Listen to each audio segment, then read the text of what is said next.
You're locked on to the big show, Calgary Sports Talk in the afternoon. Okay, smart speaker, play Sportsnet 960. Happy Friday. Welcome to the show. Next 4 hours, you've got the big show with you. Pat Will, Logan Riley, Hitman Rebels later on tonight. We've got a 7 o'clock puck drop from Red Deer. That's later on this evening. But right now, we're underway from the Iconic studio, powered by Iconic Electric and Controls. Maintenance, it's Iconic. Visit iconicec.ca to find out more. Well, that wasn't much of a contest last night. That was about as lopsided and hard to watch a hockey game as I can remember. The Flames did not play down to their competition in Buffalo. It's time for last night's Game in a Minute. Game in a Minute, brought to you by Hyatt Infinity, with winter tire swaps from just $59.95. Book your appointment today at Hyatt Infinity, Heritage Meadows Road on Luxury Lane. Live from KeyBank Center in Buffalo, New York, Calgary Flames hockey is on the air. Tonight, it's Oliver Shillington and the 8-3-5 Calgary Flames versus Rasmus Dahlin and the 7-6-2 Buffalo Sabres. Tap it to Tanev, who moves the puck to Tkachuk, and he springs Gaudreau. Gaudreau shoots and scores! What a shot by Johnny Gaudreau, who puts the puck into the top corner of the Sabres net, and it's 1-0 Flames. And now they put the puck on net. It goes in. They've scored. Chris Tanev throws it out in front, and Andrew Mangiapane makes a quick forehand to backhand move and buries it. His team leading 11th makes it 2-0 Flames. Wheel up the left wing side out to center. They give it to Gaudreau. Gaudreau centers it. Tkachuk shoots and scores. A perfect pass by Johnny Gaudreau and a perfect shot by Matthew Tkachuk makes it 3-0 Flames. 2-1-1. Mangiapane and Backlund. Mangiapane to Backlund to Mangiapane. He scores! A beautiful give and go, finished by Andrew Mangiapane, who's got his second goal of the game, and it's 4-0 Flames. Knocked the puck into the corner. Monahan centers. Gaudreau scores! Johnny Gaudreau flips the puck into a half-open Sabres net. His second goal and third point of the game makes it 5-0 Flames. And that will do it. Jacob Markstrom with a 27-save shutout, his 5th of the season.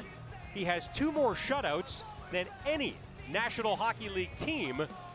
And the Flames get 3 points from Johnny Gaudreau, 3 points from Matthew Tkachuk, and a couple of goals from Andrew Mangiapane.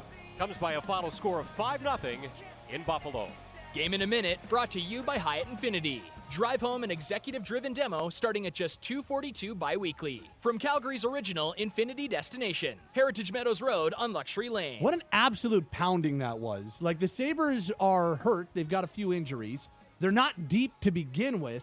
And if they don't work, they get their teeth kicked in. That was hard to watch. Like, at no point was that game competitive last night. At no point, 0-0, 1-0, 2-0, or then that 97 seconds where 2-0 became 5-0 in the blink of an eye. That was an absolute pounding. Boy, were they bad. The Flames did not take an opponent lightly. They did not play down to their competition. Yeah, but I feel like my beer league team could have beat Buffalo last night.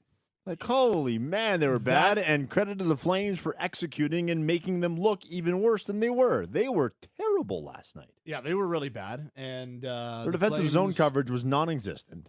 Flames did a nice job at taking advantage of it. Like, that was an absolute rout, and I think why that was a positive is because we didn't see them take advantage of beat up, not very good teams like Montreal and San Jose in this now 9-game stretch. Like, they were 2-2-4. They're now 3-2-4 over their last 9 games, and a few of those losses, the regulation losses, were both against a beat-up Sharks team with injuries and COVID and a Montreal team that is just not very good and missing players too. So the fact that they were able to go out and dictate and pound a team that was ripe for the picking, that would be the big positive. But yeah, there was very little resistance last night. There were stretches. Lou said it on the broadcast. The 5-0 goal, the power play goal, like Lou was like, that was too easy. Buffalo had no resistance. After the 2-0, 3-0 goal, at some point there, it was just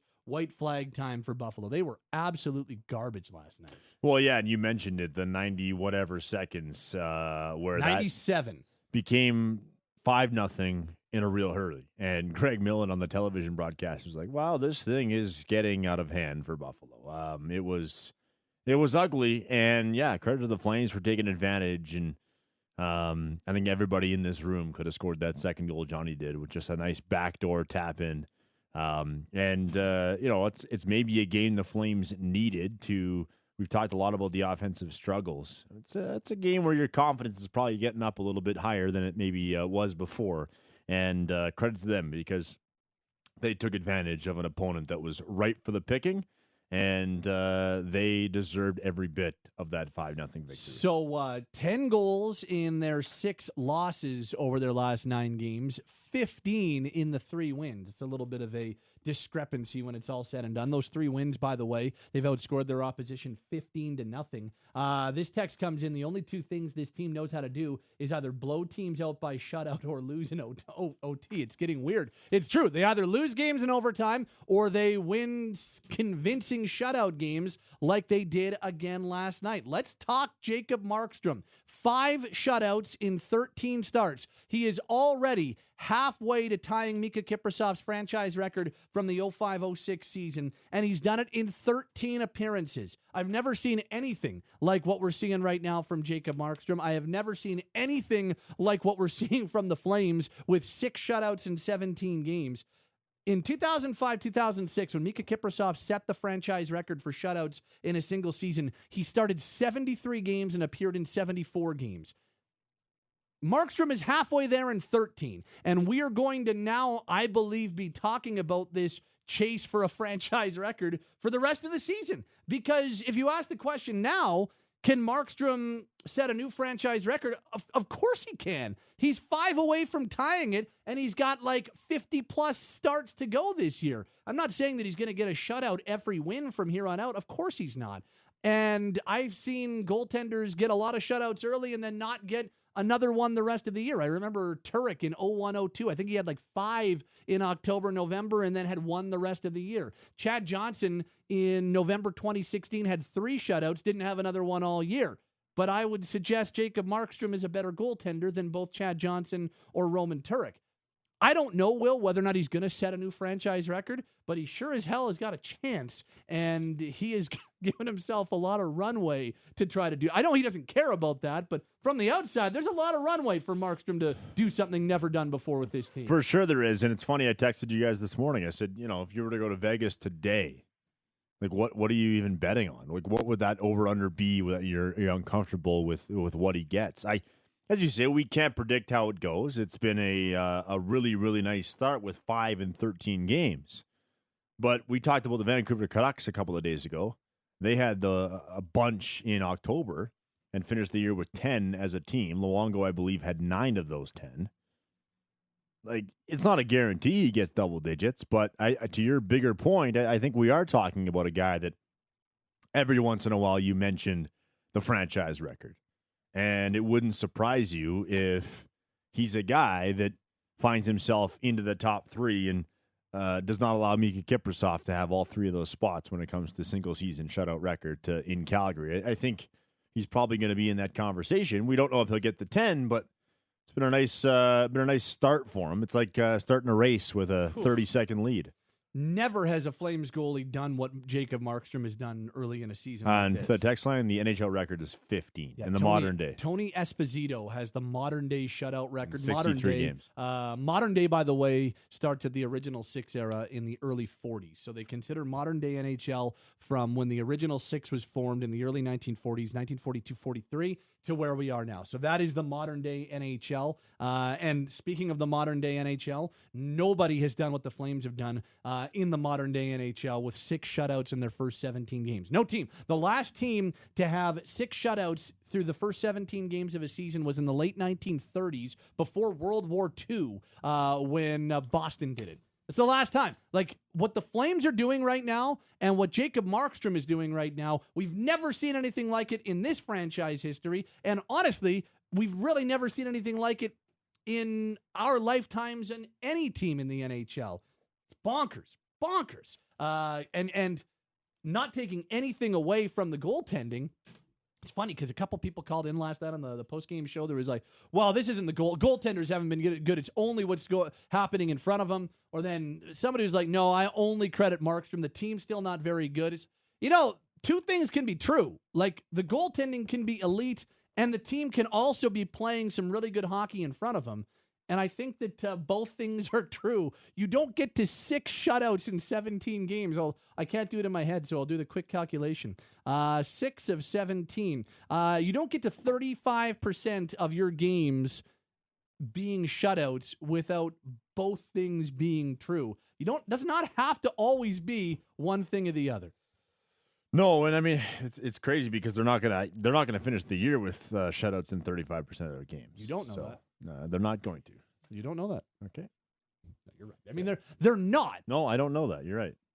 But just let's see. So how many starts? So Markstrom started 13. Say that we went 60. 63 was his. Say we went 63 as a target. So that's 50 games to go, and he needs to get 5. So he only 10% of his game. I did that without even a calculator. He 10% of his games. If he can post shutouts from here on out, then he will tie the franchise record, like 12%, and he will set the new franchise record for shutouts in a single season. I asked Markstrom last night. He joined us on the postgame show, and I asked him, like, okay, you're up 5-0 third period. Are you thinking about a shutout? Are you thinking about closing the door? I quite liked the answer from Markstrom last night on the postgame. Well, I like to not let in any goals any time, but obviously there's going to be games where you get scored on in the first, and then you got to put all your focus in not letting in a second one. So it's the same mindset. You just try to focus on the puck and not look too far ahead.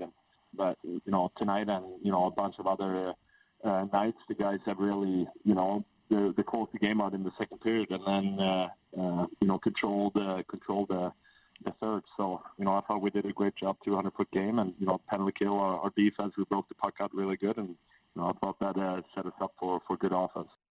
That was Jacob Markstrom on our postgame show last night. I know that there's a lot of talk about not being any superstars on this team. Right now, there's a superstar on the team. His name is Jacob Markstrom. Right now, this guy is the best goaltender on the planet. And I know that we're only a month into the season.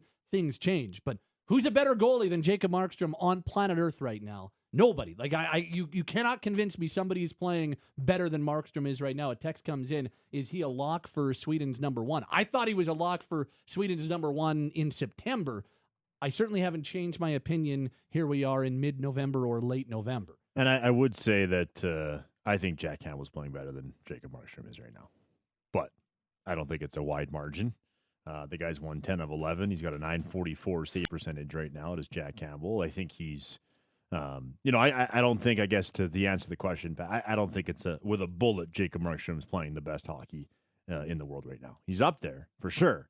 But it's that old adage that, some of these are team shutouts, right? They dominated the Sabres last night.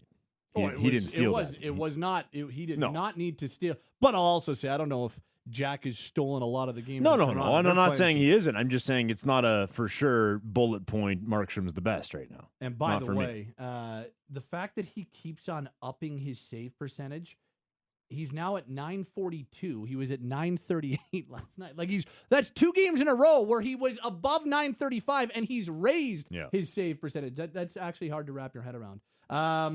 Fuzzy audio, Patrick. Did Markstrom do that interview from space? He was on a phone. What do you want from me? I can't help the reception in Buffalo. Somebody else throws out Shesterkin as a guy who's playing very well. And Freddie Anderson's good.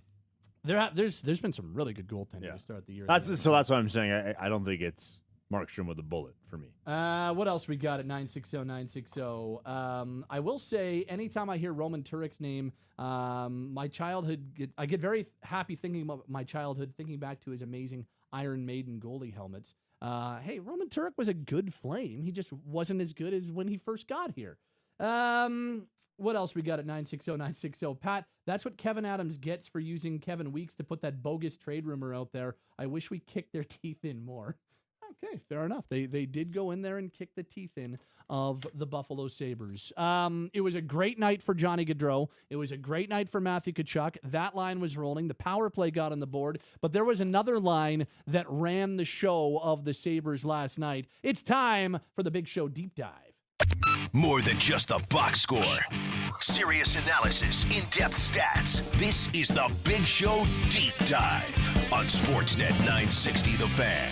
Brought to you by PlayAlberta.ca. Sports betting is now live at PlayAlberta.ca. Enjoy a $20 free bet on your first deposit. Conditions apply. Must be 18 plus. If you gamble, use your game sense.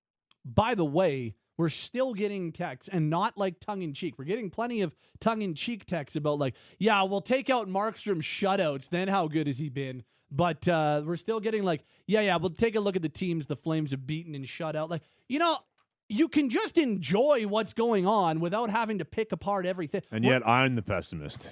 No, that guy on the text line, that is a pessimist. Like, you're allowed to enjoy the Flames winning some games and being one of the stingiest teams in the NHL. You don't have to hate everything to those on the text line who are getting mad at us for singing Markstrom's praises for his 5 shutouts and 13 starts. I'm so sorry that we are talking about this very non-notable thing, and we shouldn't give it any credit anyway.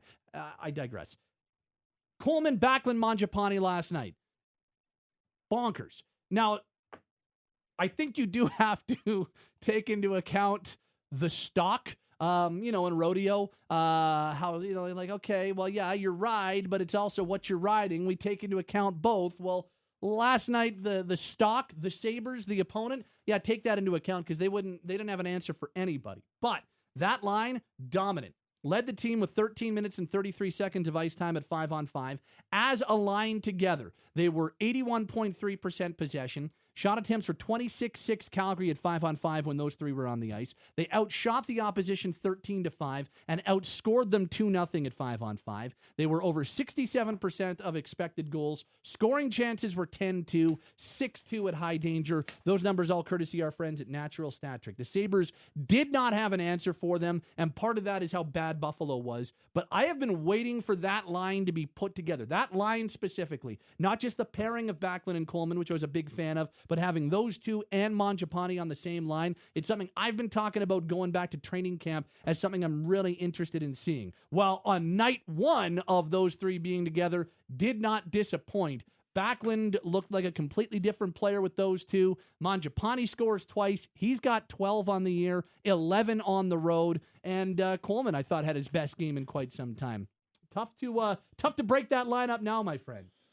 Maybe it's just confirmation bias, but just kind of further to me, I wasn't buying Monahan's game trending as high as it was. I think Backlund's been the better fit there, and I think if you're trying to get a second line for Calgary, like, it's not even close.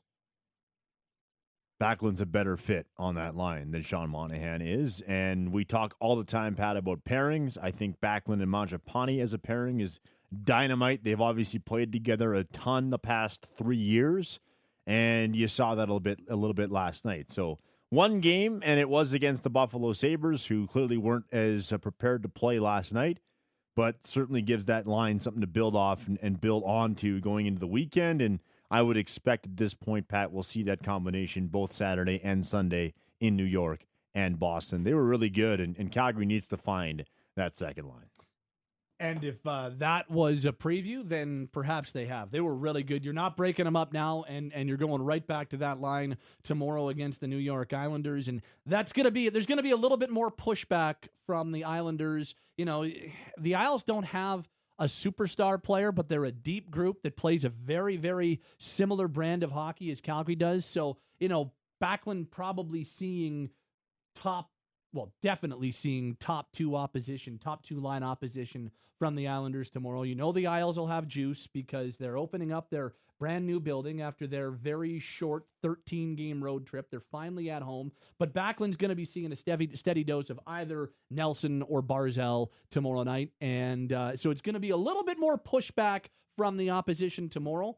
So I don't think it's going to be as dominant, but that was a really good start for that trio. Good on them. That's your deep dive on a Friday. Brought to you by PlayAlberta.ca. Sports betting is now live at PlayAlberta.ca. Enjoy a $20 free bet on your first deposit. Conditions apply. Must be 18 plus. If you gamble, use your game sense. One more point before we wrap our first segment on the show. I would imagine that I am preaching to the choir when it comes to many Flames fans, But I do not believe Andrew Mangiapane and Team Canada is a long shot anymore. When we first heard that Mangiapane was on the 55-man long list, it was like, okay, that's a really cool thing. Good on him for what he did at the World Championships. Cool, neat. Go about your season. That's just a nice feather to have in your cap, but you're not going to be on the Olympic team. Only one person, rather, has more goals this season than Andrew Mangiapane, and his name's Leon Draisaitl, who is out of his mind. Mangiapane leads the NHL with 11 road goals. I don't think we're talking about a guy who is a long shot. I don't think this is just a sentimental fun thing. Mangiapane's 200-foot game, his two-way game, what he has done in his very recent time with Team Canada at the World Championships, and the rate that he's scoring out right now, knowing that he can play in any situation, he can be effective as a fourth-line guy on a superstar team. I fully believe that. Right now, if I'm Team Canada, I am without a doubt 100% considering Andrew Mangiapane heavily to be on my Olympic squad. And this is one of the most effective 5-on-5 players on planet Earth, and has been one of the most effective 5-on-5 guys in the NHL for the last couple of years. I don't, and maybe you see it differently, but I think he's a bubble guy. Like, I think he is right there in the conversation for being in Beijing for Team Canada. Well, I think he's put himself on the radar without a doubt. Now, I think he's got to do a lot more here in the next couple of months to make the team. Just the latest projections, I guess you could say, for the roster and all. Because, I don't disagree with you. I'm just having this for a fun conversation. But you're Doug Armstrong. Yep. And I'm presenting you these players. You tell me if you take Mangiapane over any of these guys. Okay. McDavid. Well, no. Crosby. Let's get to the ones that would actually be in the conversation. Of course. McKinnon, Bergeron, Marchand, Stone, Marner, Couturier. Here's where you get to the bubble. Ryan O'Reilly. So who are my centers right now? McDavid, Crosby. McKinnon. Well, Bergeron.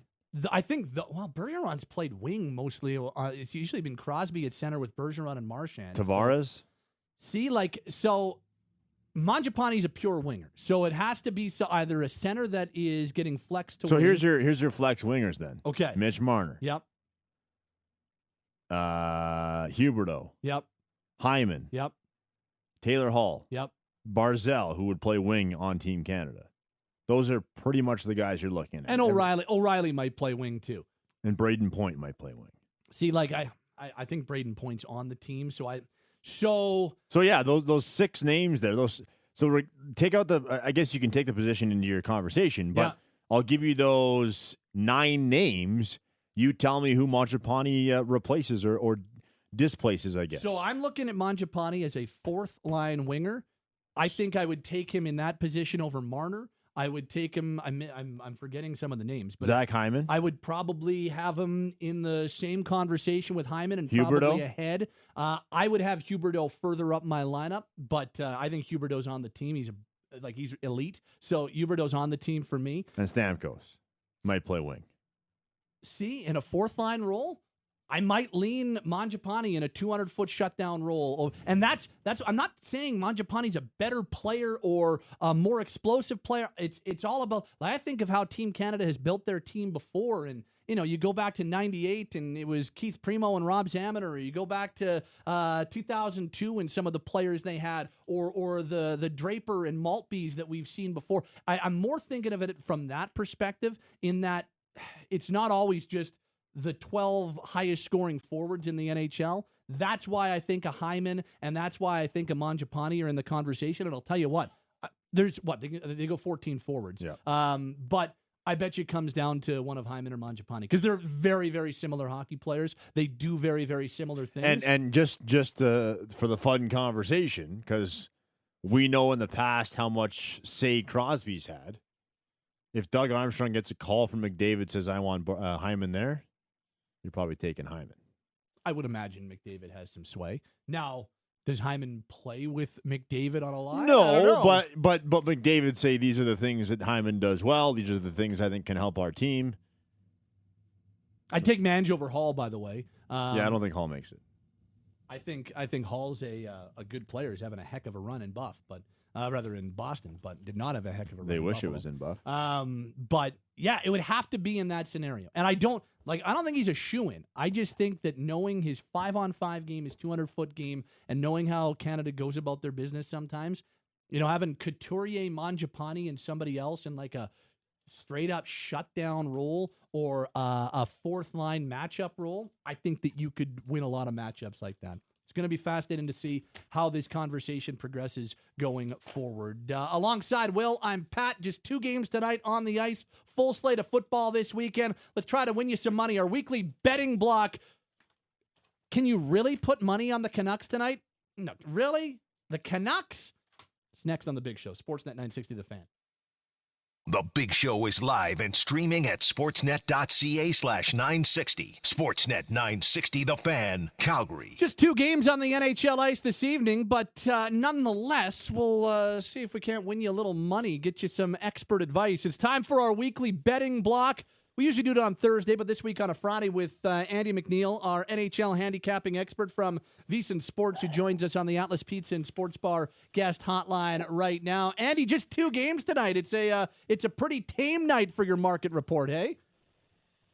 Yeah, just the 2 games, and I was looking ahead. We'll have to reschedule for next week, too, because there are no games on Thursday the 25th, which I thought was is that the normal thing that they do with the American Thanksgiving? Or yeah, because they don't usually – they'll have a bunch of afternoon games on Friday, so gotcha. they usually – Yeah, I remember now, yeah. Yeah, they don't want to go up against the NFL on U.S. Thanksgiving, so I guess we'll have to choose a different day for next week as well. Screw Canada, right? Exactly.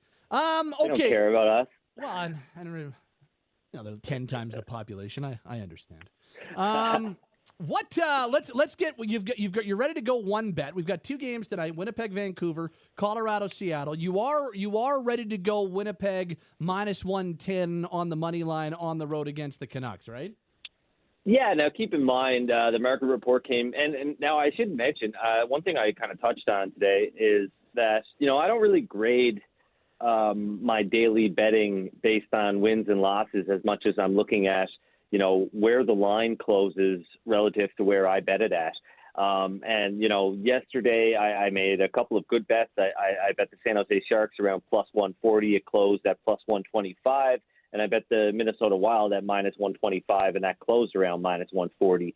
So I split 1-1. I didn't lose money. I didn't make money, but I thought it was a pretty good day in the sense that I was able to get a good number. This morning, the Jets opened at -120, obviously coming off that overtime loss in Edmonton, the back-to-back situation here. There was an early move from that number, -120, all the way down to around -105, and that's roughly where I bet the Jets at, -105.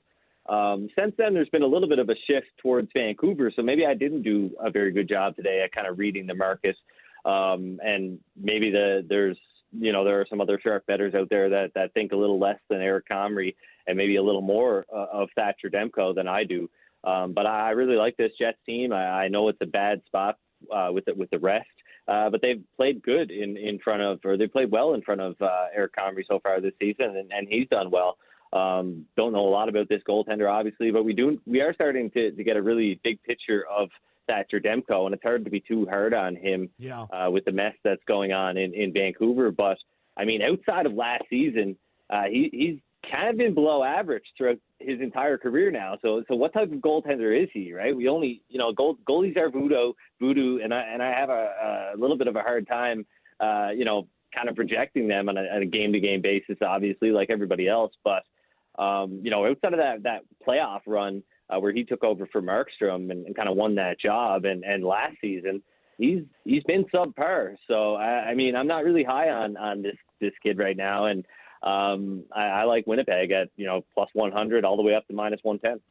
And if you are like Andy and you like Winnipeg straight up tonight, you can find them, like you're right. It opened around -130, but it has fallen. Like you can go, I'm looking right now. Bodog's got the Jets at -105. Bet Online's got them almost even. If you go into some of the Vegas books, you can get them into the +100, +105 type ranges. So there are some good numbers if you shop around on Winnipeg if you like them tonight against Vancouver. And then Colorado Seattle's the other game. You're not quite ready to lean either way on this one, right?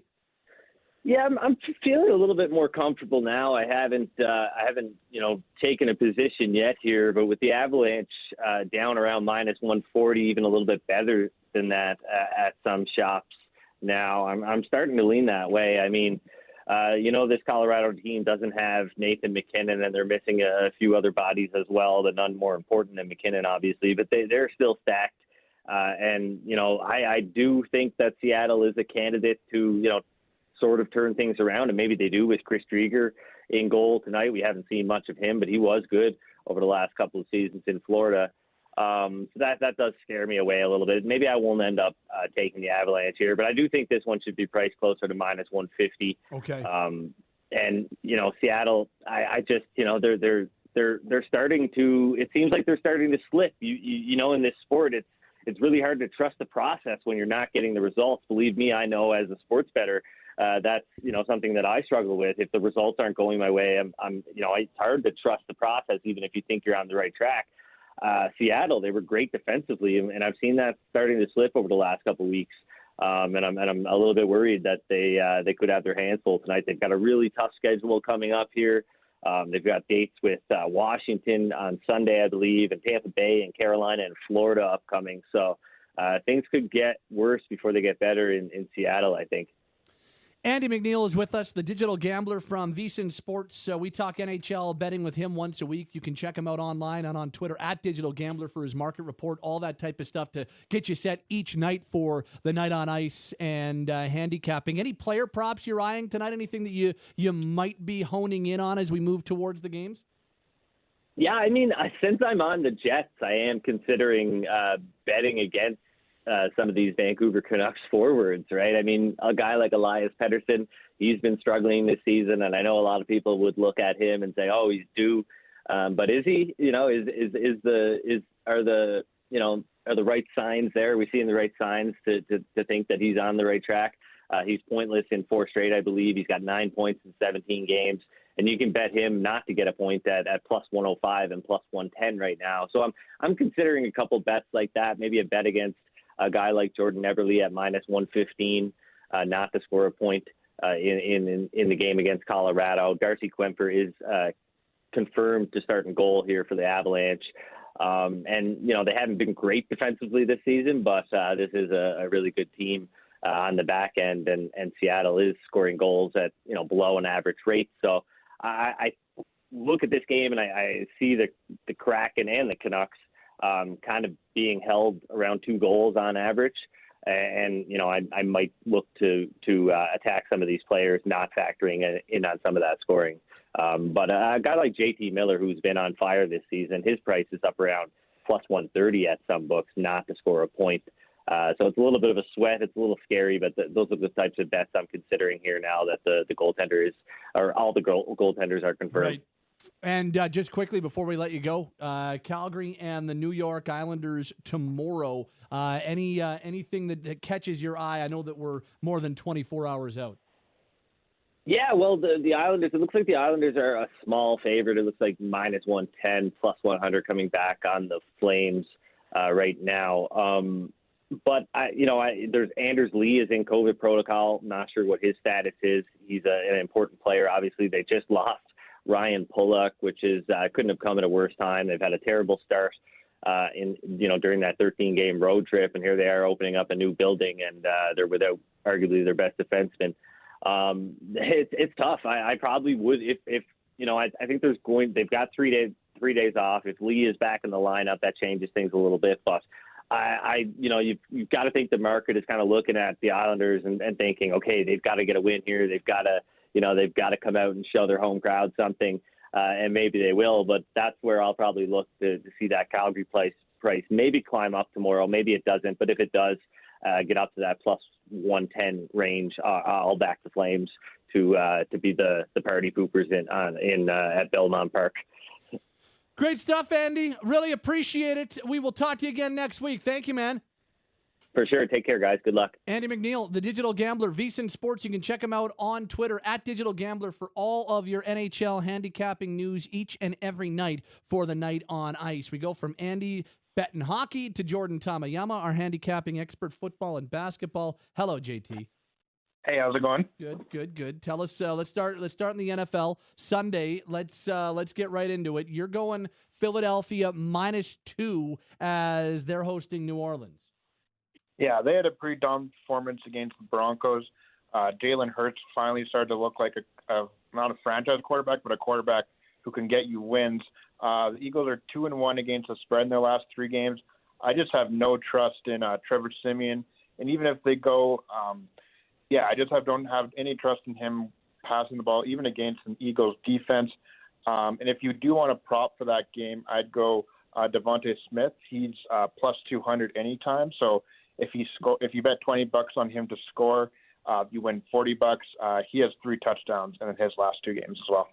And then the other Week 11 game on the Sunday that you're betting, Miami -3.5. They're on the road taking on the Jets.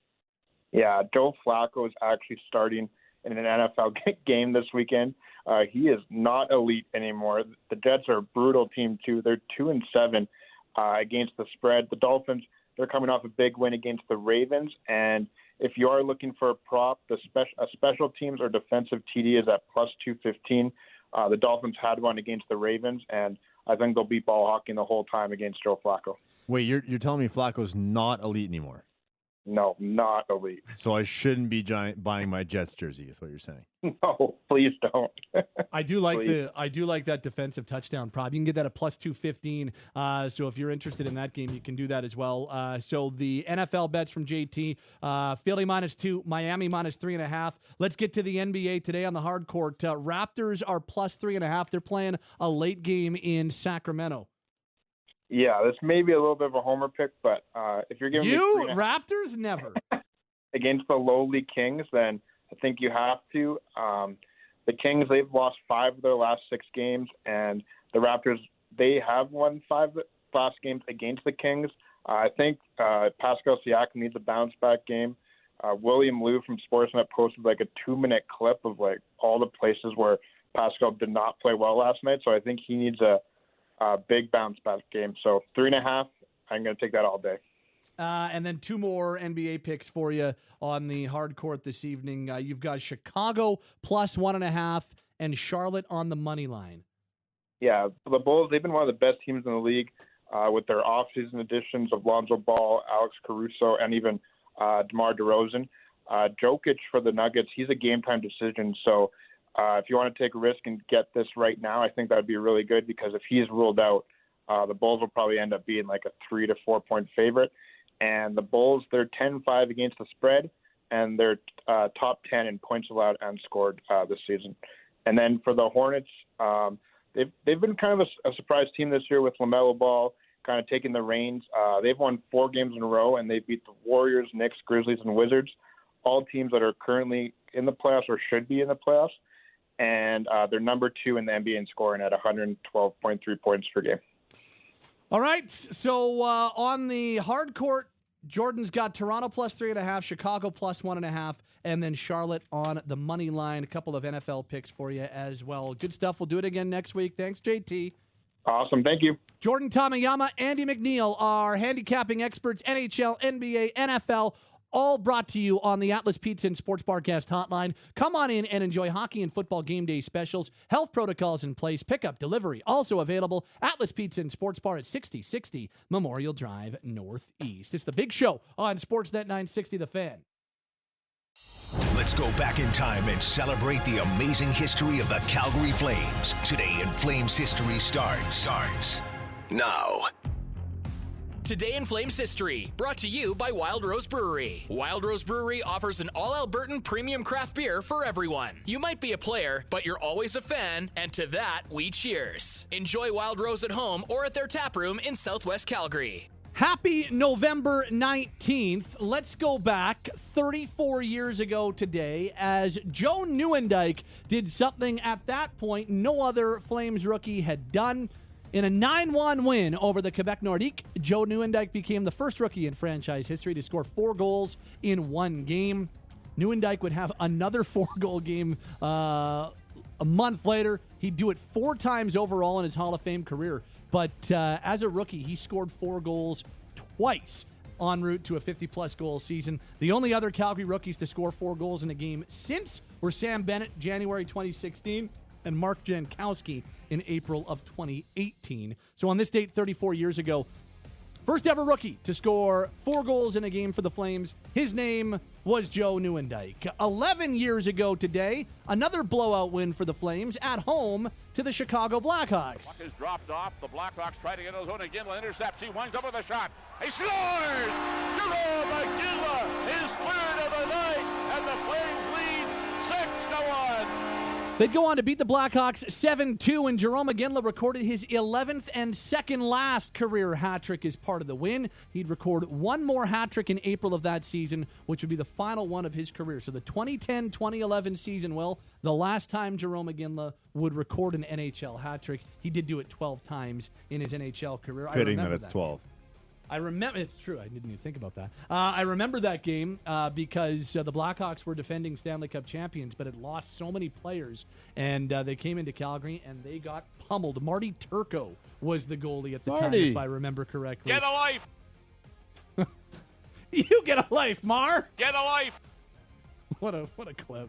And finally, 2 years ago on this date, the game not so important. The Flames did fall 3-2 to the Colorado Avalanche. It was a 5th consecutive loss, but more notable than the loss, on this date in 2019, final home game for then head coach Bill Peters. Calgary left on a 4-game road trip following the loss, and the Akeem Alou allegations would blow up 3 games later. Peters would never coach again at the Scotiabank Saddledome. So 2 years ago today was the final game behind the bench at the Saddledome for then head coach Bill Peters. 2 transactions on this date, both involving goaltenders. Flames sent goaltender Jeff Reese to Hartford in exchange for defenseman Dan Kesmer on this date in 1993. Kesmer played 98 games, picking up 26 points. He played 98. I don't know if that's he almost played 100 games with the Flames. That's not quite fair. a flag. That's fair. The Flames also sent goaltender Rick Tabarachi to the Tampa Bay Lightning in exchange for forward Aaron Gavey on this date in 1996. Gavey played 67 games with Calgary over 2 seasons. And 3 birthdays. Happy birthday to Reggie Lemelin, the legendary goalie born in Quebec City on this date in 1954. He turns 67 today. Started with Atlanta, played 323 games with Atlanta and Calgary. Defenseman Charlie Bourgeois was born in Moncton on this date in 1959. He's turning 62. And 2018 fourth round pick, Martin Pospisil turns 21 today. He was drafted in the 4th round at the 2018 NHL draft, born in Slovakia on this date in 1999. 2 transactions, 3 birthdays, a couple of on-ice moments. There you go. That is your November 19th edition of This Date in Flames History. Today in Flames History, brought to you by Wild Rose Brewery. Wild Rose Brewery offers an all-Albertan premium craft beer for everyone. You might be a player, but you're always a fan, and to that, we cheers. Enjoy Wild Rose at home or at their tap room in Southwest Calgary. We're actually somewhat refreshingly on time in the 2 o'clock hour. It's Refreshing Wild Rose. See what you did there. Exactly. Refreshing, just like a crisp, refreshing pink velvet from Wild Rose. You mix the velvet fog and the raspberry. Get a life! Unbelievable. You get a life, Mar! Okay, what are you doing tomorrow? If you can, you should be getting yourself to Atco Field for Cavalry and Pacific. Semifinal number 1 in the CPL goes tomorrow. Plus, what's the biggest change in Johnny Gaudreau's game this year? All that next. Hour 2, big show, starts around the corner. Sportsnet 960, The Fan.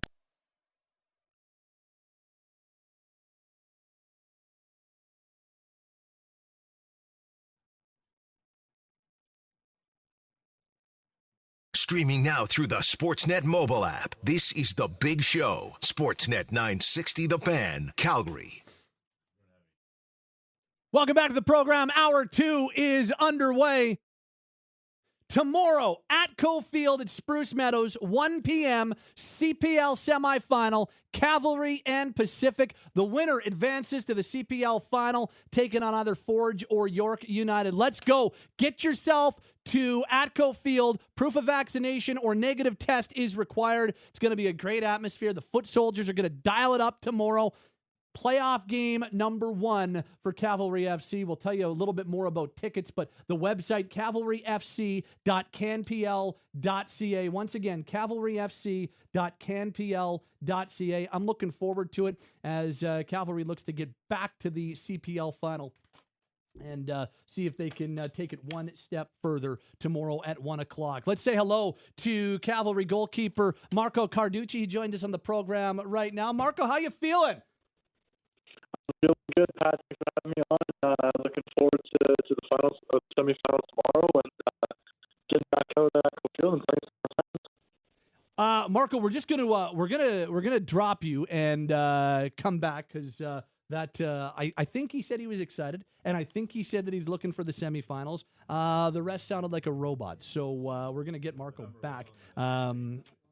And Riley's just going to get Marco back right now. You can find the number on the screen. He's calling back anyway, so we'll grab Marco, see if this is a little bit better of a cell connection this time around, because I'd like to. I don't think Marco's a very good goalkeeper. I just don't think he's a really good robot. So I'd like to actually hear what he has to say. 1 p.m. tomorrow at Echo Field for Cavalry and Pacific FC. Looking forward to that semifinal match, and we'll get a little bit more into it as the day goes along. But you can get tickets at cavalryfc.canpl.ca. What are we doing here, Riles? What's going on? Oh, we're gonna call him back. We're gonna see if we can get a better connection. I think he's got to walk to a different location. I know that there are times, even when talking to Tommy Wheeldon, where sometimes down there, the old Echo Field. Maybe there's not great. They got a really thick roof, so I think sometimes that messes. So I with think the he was reception. telling Riley he's going to walk to a different area. I think we are in a much better spot. So let's reconnect with Marco Carducci, Cavalry FC goalkeeper. Marco, I swear we were really interested in what you were saying. We want the goalkeeper, not the robot. Yeah, That's what we want. You sounded a bit like a robot. So let's try it again. Tomorrow, 1 p.m. Pacific FC. How you feeling ahead of match day? Yeah, I'm feeling really good. Hopefully it sounds a little more clear on your end now. Yeah, money now. Perfect. No, again, thanks for having me on. The team's excited. We're looking forward to the match and just ready to get down to business. Yeah. What is the feel one day ahead of match day? Are there butterflies, anticipation, nervousness? Like, take us through what's going through your mind right now. Yeah, I mean, for sure there's those aspects like you mentioned, but I think speaking on behalf of myself, but also kind of what I saw from the team in the last couple of days is there's a confidence, and I think we've been here before. There's a handful of us, obviously, who've been around the last couple of seasons with the team, and we've been in these games. And I think the positive thing is that the team feels good, and like I said, we have that confidence where there is a lot on the line, but it's just another game. And I think if we treat it that way, then we're going to come out with some success. So your last game was on Tuesday. You win that, and then you have some time to get ready. So tell us about preparation. Like, what has the preparation been from your last regular season match getting ready for tomorrow? Yeah, of course. Like you mentioned, it was quite a quick turnaround, right? We had the game out in Hamilton. Going there and winning was great. A great result against a tough team. This season, just based on everything, we've played Pacific many times already. So we both know each other very well. I don't think there's going to be a lot of surprises in terms of what to expect from them. And they'll probably say the same thing about us. Yeah. But again, at this point, it's about just momentum. Winning that game and coming off a couple other strong results in the lead up to this.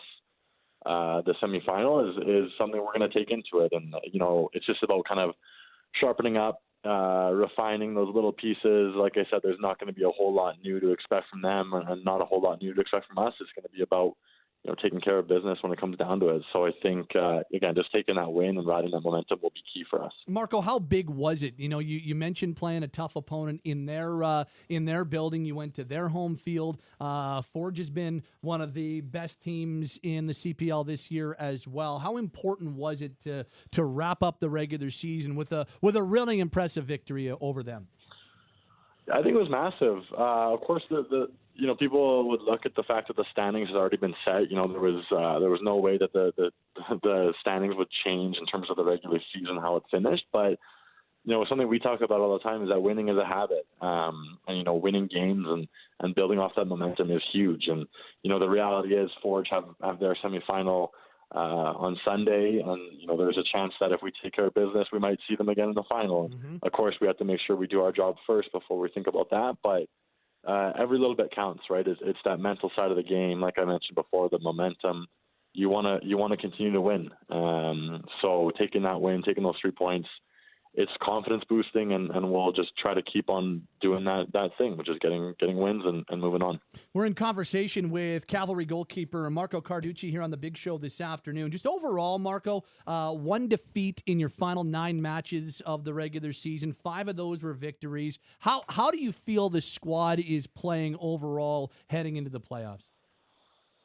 I think we're playing great. I think this year has posed a lot of different challenges, right? We started off in a bubble, which was difficult, and then the season has been condensed down. We struggled with some injuries for a while where we didn't have the full squad to choose from, but we've just continued to build and continue to grow. And I think with a full squad, more or less a full squad to be available to be chosen, we've just seen those different aspects come through. And like you mentioned there, I mean, I kind of forget about the stats because those games have come thick and fast. And you look back, we've been solid, we've been hard to beat, and that's what we pride ourselves on, right? Is not losing many games, and when it does happen, we make it difficult for a team to go and take points off of us. So I think again the team has continued to grow throughout this year. We obviously went through a relatively big change with quite a few new faces coming in, but as the years progressed, I think we've just gotten better and better, and now it comes down to the business time, right? So hopefully we can keep that pattern going. You mentioned no surprises taking on Pacific. You have seen them a lot this year. What are the challenges? Give us kind of the scouting report on your opposition tomorrow. Pacific have proven they're a very good team all year. We've had some really good contests with them throughout the season. They've come to our place and challenged us. We've been hard to beat here, but we've gone there and won as well, but they've also beaten us at their place. So, it's been a lot of back-to-back. It's been a bit of a slugfest, but I think for us, we beaten them 2 games in a row playing them at our field, which again, having that home field advantage is massive. So we know the threats they pose. You look at their team, they have a lot of attacking talent. They've scored a lot of goals. They're pretty solid defensively as well, and we know the players to look out for. So, again, I don't think there's going to be a ton of surprises. It's going to be about just executing on what makes us our best, and I think when we've done that, we've had success against them. So, like I said, we'll know their threats, and we've done our research and our homework, but we'll just focus on ourselves at the end of the day, and I think that's where if we do that, we'll take care of business on our side. Marco, final thought for you, and that's on being able to play your semifinal at home. We know about the Foot Soldiers, and we know they are going to be fired up for tomorrow. But if we're talking about a pretty solid crowd already, and hoping more and more as we get the word out for tomorrow's semifinal, just tell us what it does for the squad when you see a full stands mixed with the Foot Soldiers and being able to play at Atco Field in front of that atmosphere. I mean, you said it perfectly.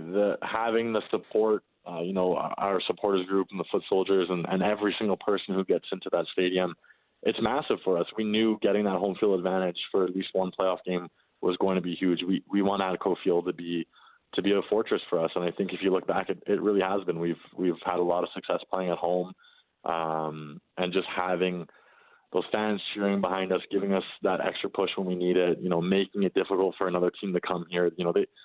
We always talk about wanting a team almost hating every second of playing against us at home. So having that advantage is massive for us. So to everyone who's going to be out there and the people who hopefully are hearing this and will now come out and have our back, it's going to make a big difference. So, I'm excited for it. The guys are excited for it. And again, it's always an incredible atmosphere playing at home. And hopefully tomorrow is another example of that. Marco, good luck tomorrow. Really looking forward to it. It is Cavalry and Pacific, semifinal number 1 in the CPL for 2021. 1 p.m. at Atco Field. Get out, support Cavalry FC. It's going to be a great atmosphere and a great match. Marco, thanks for doing this today, man. Really appreciate it. Thank you so much. It's Marco Carducci, Cavalry goalkeeper, joining us today on the Atlas Pizza and Sports Bar guest hotline. Come on in, enjoy hockey and football game day specials, health protocols in place, pickup delivery also available. Atlas Pizza and Sports Bars at 6060 Memorial Drive Northeast. Right now, tickets starting as low as $25 for tomorrow's match between Cavalry and Pacific. It starts at 1 o'clock. At Atco Field. Must have proof of vaccination or a negative test to attend. Just taking a quick look at tomorrow's forecast. It's supposed to be pretty. It's going to be pretty manageable. Not super cold, especially in the afternoon. So I think it's going to be. You might want to bundle up, wear a jacket, gloves, toque, but still, it's going to be nice and manageable to be outside and watch a really, really good match. Cavalry Pacific. If you're interested in tickets, once again, the website is cavalryfc.canpl.ca. It's cavalryfc.canpl.ca. It's Pat Steinberg, Will Nault along with you on this Friday edition of The Big Show. How about tomorrow for Calgary sports? You've got Cavalry playing at home. You can go right from Cavalry and then get yourself off to McMahon Stadium for a 5 p.m. kickoff for the Stampeders and the Bombers. The Flames will be playing the Islanders at the same time. Busy day for Calgary sports tomorrow, no doubt about it. Flames win last night in Buffalo. Johnny Gaudreau, massive driver. He was dynamite once again, my friend. 5 more shots on net, a career-high 10 on Tuesday against Philadelphia. And this is just my feel on it. And I'm curious as to where you are talking about Johnny. Because I think this guy has changed his game. I think this guy has refined his game, and I think Johnny is the most complete and the most dangerous hockey player we have ever seen in the National Hockey League right now. I'll throw some numbers out at you, and I'll see how you react to them. So Daryl Sutter has talked for the last number of weeks about a shot mentality for Johnny, and that shot mentality is backed up in the stats, not just because he has 15 in his last 2 games, but right now Johnny is averaging 10.59 shots per 60, by far the highest in his career. That's at all strengths, including the power play. So he is shooting the puck significantly more than he ever has, both 5-on-5 and on the power play. His shot attempts per 60 are the highest of his career, and to an even larger margin, he's averaging 19.25 shot attempts per 60. So he has added a shooting mentality to his game. I think it's been noticeable by the eye, but it's also very, very evident in what the statistics are saying. From an offensive standpoint, because he has put more emphasis on shooting as opposed to distributing at times, which I think is one of the reasons why he got figured out a little bit over the last little bit. I think it has turned him into a significantly more dangerous player than we've seen over the last couple of years. Because sometimes guys get figured out a little bit, and Johnny has added a new element to his game offensively. Yeah, I think he's been really good. I hate to bring up the elephant in the room, but it's crazy how a guy plays better in a contract year. That's funny how that works.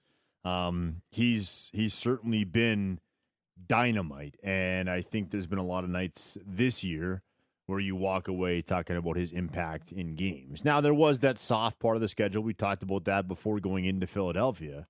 But, yeah, he's been really, really good. And, again, I think it can be said about everybody, not just Gaudreau, but, you know, when you're playing for a new contract, you're going to play better. And I think Daryl Sutter has certainly changed maybe his mentality, certainly on the defensive end of the game. I think that's been big for Johnny. We look at him getting back in passing lanes, having an active stick, a lot of those things. Not to say he was never doing them before, Pat, but I certainly think that Daryl Sutter has had that mindset for him. I think he's got a lot of motivation right now because he is a free agent at the end of the year, and whether that's in Calgary or somewhere else, he wants to get paid. And I think Calgary's got a very, Johnny Gaudreau is making a very tough case, I guess I could say, to the team to say, I'm probably worth whatever you've offered me and maybe then some. Well, here's the other thing, kind of to your point. I know that Johnny has been knocked at different times throughout his career, and sometimes rightfully so, a lot of times rightfully so, for not being great defensively, for being a more one-dimensional player, for not being a 200-foot player. Well, by the eye test, I have seen him look far more engaged and far more committed to both sides of the ice. And once again, the numbers back it up. This is the most effective 5-on-5 Johnny Gaudreau we've ever seen. Right now, possession up over 56%. That's not the highest in his career, but you got to take a look at the usage, and that is what's really important. So 56.2% possession. When he's been on the ice at 5-on-5, the Flames have outchanced at high danger their opposition 53-35, and here is the most significant part for me. He is doing it all with a 48.8% offensive zone start. By far the lowest in his career. He is a guy that is starting more shifts in his own zone than in the offensive zone, and he has never done that before. He's never been below 55% in his career, and he's below 49% right now. So people have knocked his 200-foot game. People have knocked his defensive game, and that has been valid or relevant in the past. But right now, he has been a very effective 200-foot player, and this is the most effective 5-on-5 Johnny Gaudreau we've ever seen. You don't need to shelter him. You're not worried about who he's playing against. That has been the case. A lot of times when he and Monahan were together, you were sheltering their minutes. Right now, you're putting Johnny Gaudreau out at any point in a game when it's their rotation. And sometimes their rotation comes up a little bit quicker because you're doubling them. That's how good he's been. And that's why if I'm the Flames, to your point about a contract, I am still going out of my way and doing everything I can to keep this guy locked up. Yeah, and I mean the success he continues to have, it brings up the other conversation we've had kind of on the outsides. We haven't really dove too deep into it, but this team and their cap situation, Pat, 88, 13, and 19 all here next year? Like is that still something where you can make that work? Do you have to move money elsewhere? You will have to. You'll have to move money elsewhere. I mean, let's not get it twisted. You can be over the cap in the summer, and you can certainly have more flexibility to do it.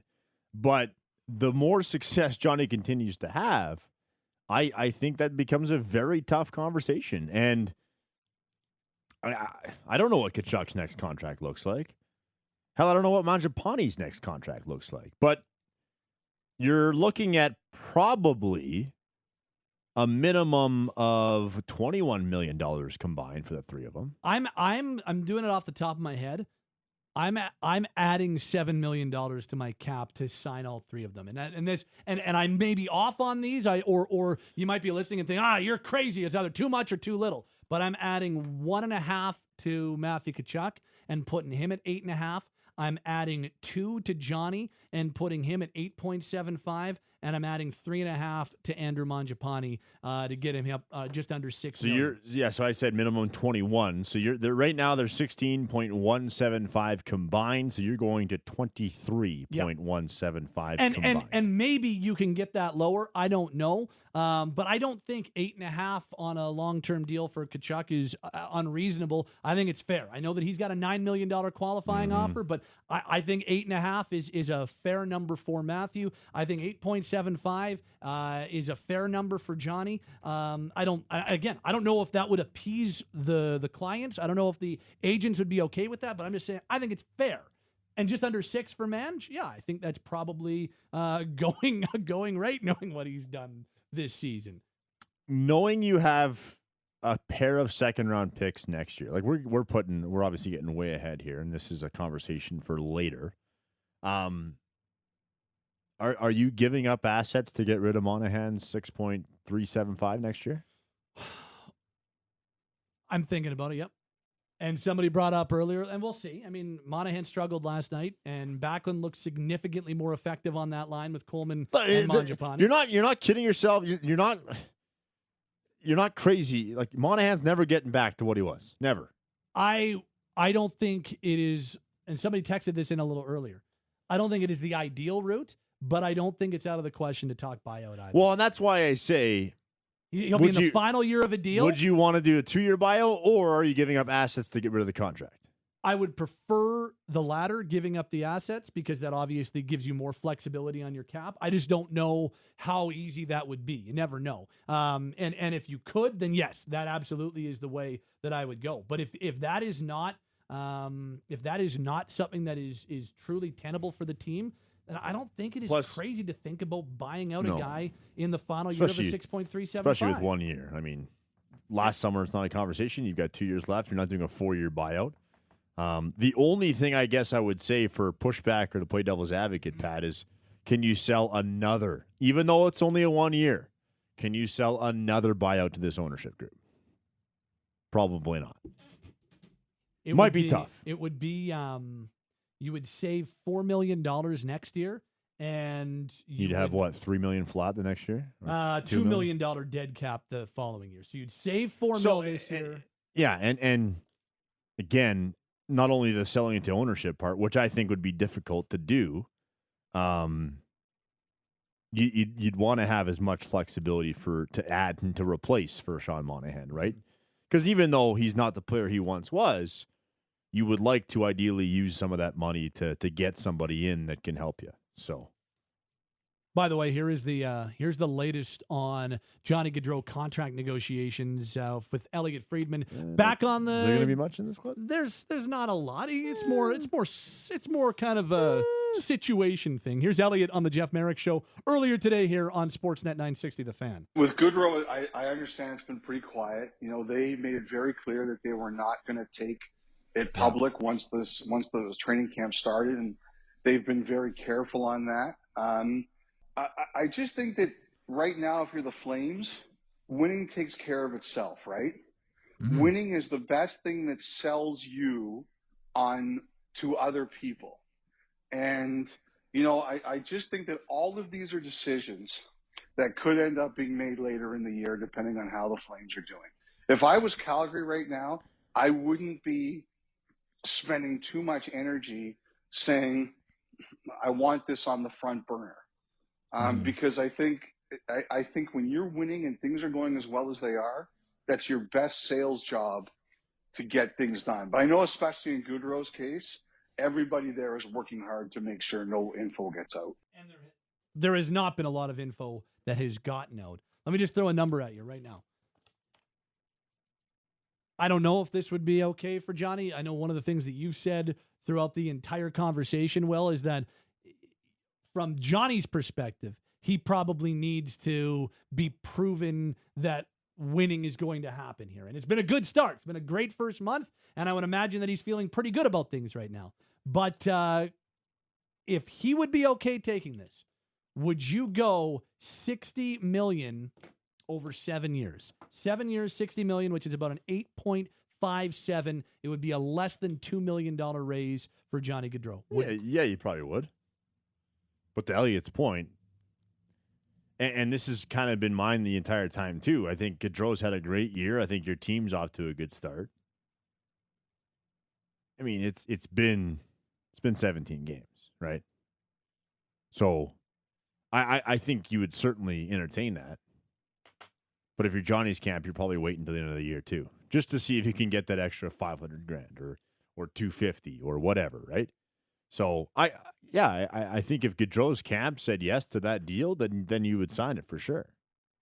But I don't know what their camp's thinking. And I don't either. And I don't know what's been on the table. Well, and if like say that your read is correct, and he is very much kind of like, I want to see what direction we're going. I want to see what a full year under Darryl looks like. Well, then 17 games, probably not. But if they're still doing the same thing, say 40 games in, then I think that contract, I think there's a little validity to it from a Johnny standpoint. Could the Flames stand, and I know it's early, but if this continues and the Flames are into the new year, January, February, still fighting for top spot in the division, still very clearly looking to be one of the top 3 teams in the Pacific, could they stand to add one more forward? Because there was a name that came up on the Jeff Merrick Show that caught your ear, right?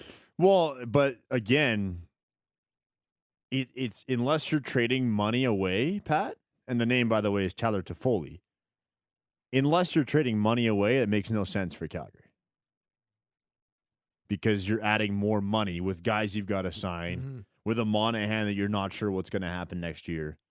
Unless you're trading money that is past this season away, that doesn't make any sense for Calgary. And that's why when you brought it up, I was like, Toffoli would not be the guy for me. And look, I know there's the Darryl connections. There's the Darryl connections. He's been an LA King and a Stanley Cup champ, and that's kind of, I think, the natural connection for a lot of people.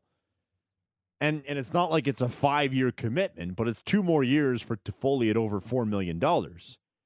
Like next summer, Pat, if the Flames are able to get rid of Monahan's money, yeah, I'm looking at bringing in Tyler Toffoli. But unless you're trading money away today or in February or in January or the deadline, whenever, if you're going after a guy like Toffoli with term, you've got to send money and term out. Otherwise, it just doesn't make sense for Calgary right now. And that's why, the guy for you has been the Thomas Hertl. And that makes more sense because he doesn't have commitments past a year. And obviously, if you bring him in, you'd probably try hard to re-sign him. But you're kind of kicking that can down the road as opposed to, really handcuffing yourself. So, yeah, I think expiring deals would make rentals, I guess, is probably the proper terminology. That would make more sense for a Calgary. Toffoli's got 2 years left at 4.25. He's a little older than Hertl as well. The Tomas Hertl to me would be my number one target because of his ability to play center. He has centered good Sharks teams. Does the before. Inability to re-sign him scare you though? Well, it depends where the Flames are. Like if they are, we know that they are all in, right? So if they are knocking on the door to be a division winner or something like that, we've talked about rebuild versus they're all in, right? So if they're all in, then you might as well go and push chips in, and risking losing a guy like Hertl in free agency would be a chips to the middle type move. So it wouldn't worry me knowing the mindset they're in, and he would make them significantly better and significantly deeper for a playoff run. Well, I think the coach would sign off on that one. You go Lindholm, Hertl, Backlund, somebody else. Maybe it's Monahan, maybe it's Richardson. I don't know, depending on what a trade would look like. But it would not be hard to make that money work, and the Sharks aren't going to be moving a Hertl. They're not moving him unless they're like, okay, we're not going to be a playoff team, that type of stuff. So Hertl at $5.625 million. If you have Zadorov in a deal, well, the money works come the new year. Or if you have Monahan in a deal, it would work. So I think bringing Hertl in would be awesome. Forsberg's interesting to me. Toffoli is interesting. Peter? Yeah. Peter Forsberg, I think, would be. Rob Kerr would lose his mind. If Peter Forsberg ever played for the Calgary Flames, was that his guy? Boomer and Kerr used to just absolutely crush Forsberg because the Avalanche media and the Avalanche as a team were always like so in love with Forsberg. And whenever Boomer did a great bit on Forsberg and like the shushing of the skates and the hair flowing in the wind. Yeah, Rob would lose his mind if Forsberg ever signed here. Philip Forsberg, I think he'd be a good fit as well. But that's a little bit more of a New Year conversation. There's still, quickly off the top of my head, 65 games to go for Calgary. I did it. They've played 17. They've got 65 to go. It's Pat and Will. It's a Friday. It's Friday. Gotta get down on Friday. Everybody's looking forward to the weekend. Friday. I'm really loving this. Getting down on Friday. Everybody's looking forward to the weekend. Partying. What's up, Pat? Fun. Looking forward to the weekend. All right, today is your last day for our fall showcase. So if you hear the code word, make sure that you text it in with your first and last name. Today's your last day to win one of our outstanding fall outdoor showcases.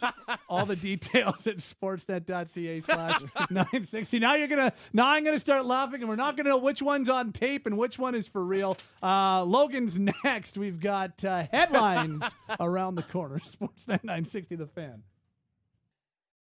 All day long, we do the searching, the editing, the filtering. We find the good stuff, add some opinion, and call it Sportsnet 960 Headlines. Big Show headlines, brought to you by Hyatt Infinity. Finance a new 2021 QX50 from just 1.49% for up to 84 months. From Calgary's original Infinity destination, Heritage Meadows Road on Luxury Lane. All right, rolling through on a Friday. It's Friday. It's time for Logan and headlines. Let's get to the biggest stories of the day, Logo. Guys, 2 games on the NHL schedule tonight. What Wasn't that funny, Pat? What day is today? Yeah. Friday. It's Friday. What do you do on Fridays, Pat? Party. Yeah? Yeah, it's pretty funny. 2 games on the NHL schedule at 8. Jets and Canucks, Vancouver, in the midst of this 5-game losing streak, welcoming in the Winnipeg Jets. 9-3-4 on the year, sitting second in the Central Division. While out in Seattle, the Kraken welcoming the Colorado Avalanche. Seattle on a 5-game losing streak of their own, sitting last in the Pacific Division, 4-11-1. Don't look now, the Avs starting to heat up. They've won 3 in a row. Some bad injury news today as well for the Edmonton Oilers. Things going to be shaken up on their back end. Defenseman Darnell Nurse going to miss 2 to 3 weeks after suffering a broken finger against the Jets, while fellow blue liner Slater Cuckoo also out 3 to 4 weeks with a lower body injury. So they recall Philly Broberg and William Legason from AHL's Bakersfield Condors. And Mike Smith still out, Pat. He's been moved to the long-term injured reserve, and according to head coach Dave Tippett, is week to week at best. So the Oilers still flying high with Mikko Koskinen in net. Now have to do so with a couple of their regulars on defense out as well. Yeah, Nurse out It's okay, though. long-term. Mike Smith's only under contract for 1 year, right? No. Oh. 2-year deal. Not having Nurse for a little while, and it doesn't sound like it's going to be a long time, but not having Nurse for a little while, that'll hurt. We know how important he is on that Oilers blue line. Now, I think it'll hurt less this year than it did last year. They are a little deeper at that position, slightly deeper than they were last year. So the Smith one continues to be baffling, and the good news is that Skinner has been good. Koskinen's been very good. They have gotten the job done, but you just wonder, like, Mike Smith was day-to-day. It was supposed to be very, very short-term. Like, it has been weeks now, and now he's on LTIR. Now, you can put a guy on LTIR retroactive. That doesn't necessarily mean that he's going to be out for another 2 months, but that situation has been very interesting. It is a little strange that it's been as long as it's been, and the whole thing with Smith over the last 5 years, as he's worked into his mid-30s, is that he's been injury prone, and he has sustained injuries the last couple of years. He sustained injuries in Calgary. It's a little worrisome if you're the Oilers. The good news is Koskinen and Skinner have been able to hold the fort, and, well, we haven't talked about 97 yet.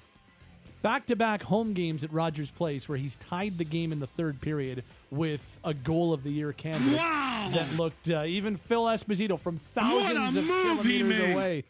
That was unbelievable last night. He did it again. Boy. It was incredible. Which one was better? For me, Winnipeg. I think Winnipeg, too. I think the Jets, it was a 1-0 game. It was a tight game. It was less than 6 minutes remaining. And it looked like he just turned the switch on. Went Whereas coast the to Rangers, coast. and Daryl Sutter even brought this up, and was it Daryl being a jokester, or was he being serious? But you watch the clip. As much as the Rangers' goal is advertised as 1-on-4, it turned into a 1-on-1 pretty quick as 3 guys kind of split and went away. So, again, both really, really impressive. I give the slight edge to Winnipeg. What about you, gentlemen? I agree, by the way. Yeah, I go with Winnipeg. I think the Rangers one was 3 guys kind of staring at him and just the one guy defending. All 3 guys tried to get a stick on McDavid there, and he still kept the puck. Yeah. So I got to give it to the Winnipeg one. And Riley doesn't get a vote, so 3-0. Too bad, Riley. You snooze, you lose. It's Friday. It is Friday. And we have some Calgary Hitmen hockey on your radio Just terrible. tonight. No Flames today. They're back in action tomorrow from the first of a back-to-back against the Islanders and the Bruins. But they're up the road in Red Deer, getting set to take on the Rebels from the PV Mart Centrium. The Hitmen with a couple of sweet victories last weekend against Medicine Hat. Sweet victory for the Oh, boy, Calgary was that Hitmen. bad, huh? That was very good, Pat. He does it the best, and nobody does it better. Nobody. Oh, boy, was that bad? I can't tell the difference. Oh, boy, was that bad. Here comes the tidal wave of Bears. And the Bears game's coming up soon. That is The coming Bears up soon. game is coming up soon. If you want to catch Brad Curl on the call tonight, right here on Sportsnet 960 The Fan, you can do so. Puck drop set for 7 o'clock from Red Deer, so we do have some hockey. The Hitmen.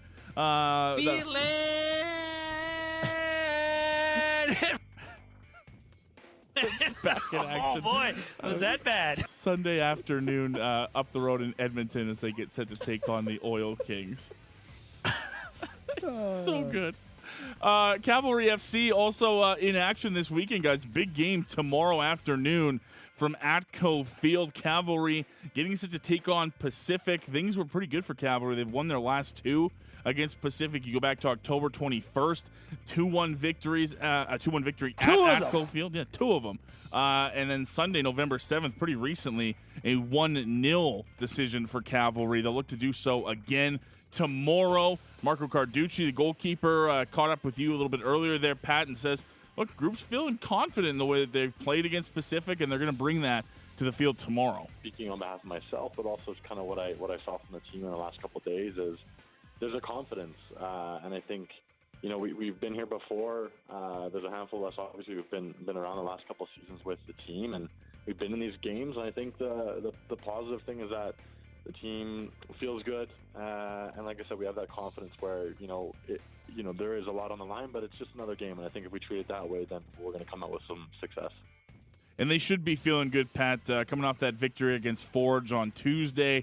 Big matchup tomorrow at Atco Field against Pacific. Cannot wait to see what the crowd's going to be like tomorrow. Nice afternoon, playoff game, an opportunity to play maybe Forge again. Forge and York United play in semifinal number 2 on Sunday, but a really good opportunity. If you have not experienced a Cavalry match yet, I very much encourage you to get out there. This is the one to do it at. The crowd is going to be hot. It obviously is the highest stakes they've played this season, and it's been a good team. It's been a good year for them. A little bit of a slow start, but the second half of the season has been really strong for Cavalry. They have lost just 1 of their last 9 matches. 5 of those have been victories, and they've had a lot of success against Pacific, especially at Atco Field. So Atco Field, Spruce Meadows. If you don't have your tickets now, you can still get them. They start as low as $25, and you can still pick them up. The website is cavalryfc.canpl.ca. cavalryfc.canpl.ca. And a high of 4 tomorrow. So good day to get out there and cheer on the boys in a playoff game. And as Pat said, I can't say it better, but there is no better atmosphere for a sporting event when it comes to soccer. Probably in Western Canada, that's how good it is at Atco Field. And go check it out tomorrow. If you haven't been, I strongly encourage it. And we'll finish off headlines, guys, with just a slew of NFL news to get you to ahead of Week 11 action coming up on Sunday. That's the word of the day. Kevin LeBanc has just been suspended 1 game for a slew foot. footing. That's what you did there, that Logan. Just happened as you were saying. See, he did that on purpose. Now he's using the word slew spelt differently, SLOUGH. Just the silence. Thank you, Pat. I really appreciate that. I was how's using how's a different your term. I was going to say something else. No, go ahead, please. No, go ahead. No, it's a Friday. I'd like to know what you were going to say. I'm going to say this. It's Friday. All right, plenty of new NFL news on this Friday ahead of Week 11. Let's get to some of it. Going to be relevant to lots of fantasy teams, and some of the best players are going to be out this week. Let's start with Khalil Mack. He is out for the remainder of the season for the Chicago Bears. He's on injured reserve, dealing with a foot injury that he'll need surgery for. Okay. Surprise, surprise. Cam Newton named the starting quarterback for the Carolina Panthers. They'll take on the Washington football team on Sunday.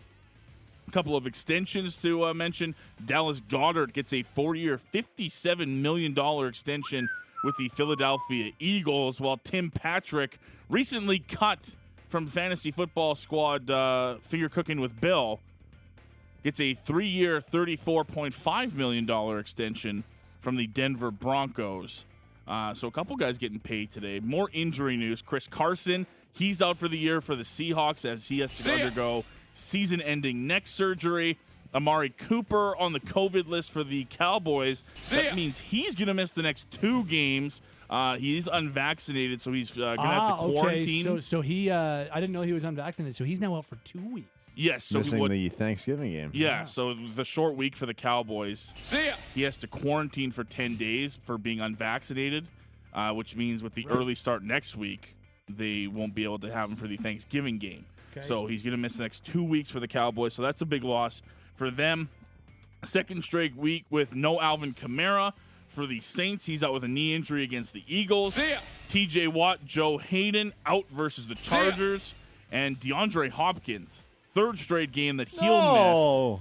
And they take on the Seattle Seahawks. Vogel. It actually, like, for DeAndre Hopkins to miss 3 consecutive games, it tells you just how severe an injury. Like, this guy would play through anything. He is questionable every week, and it's not just like Nick Folk is questionable every week on the Patriots injury list. Like, he's a kicker. He's not questionable. He's going to play. But DeAndre Hopkins battles through rib injuries. He battles through ankle bruises. Like, he will play through anything. So the fact that he has missed 3 consecutive or will be missing a 3rd consecutive game, like, it shows you that this is not a minor injury, and he will play through a significant amount of pain. So that is a significant injury for D-Hop. So that's big. Amari Cooper comes out, and that gives Dak Prescott 1 fewer weapon. And I like the Chiefs anyway at home to Dallas. I like him a little bit more against the Cowboys this week. Yeah, there's some significant injuries this week in the NFL, my friend. It's been that way for the last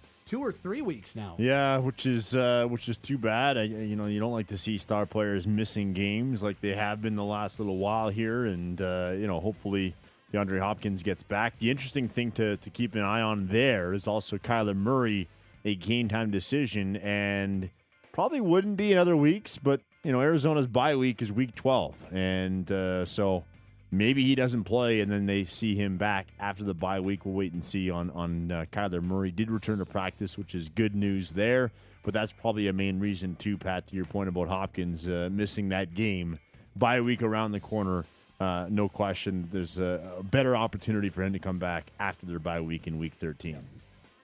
There you go, gentlemen, your Friday edition of Headlines. Big Show Headlines, brought to you by Hyatt Infinity, offering winter tire swaps from just $59.95. Book your appointment now at Calgary's original Infinity destination, Heritage Meadows Road on Luxury Lane. It's Friday. Okay, it is Friday, and it down is on Friday. it is time for our locks of the week. That's enough. Turn Logan's mic off, please. So he can come back on when it's time for his lock of the week. Okay.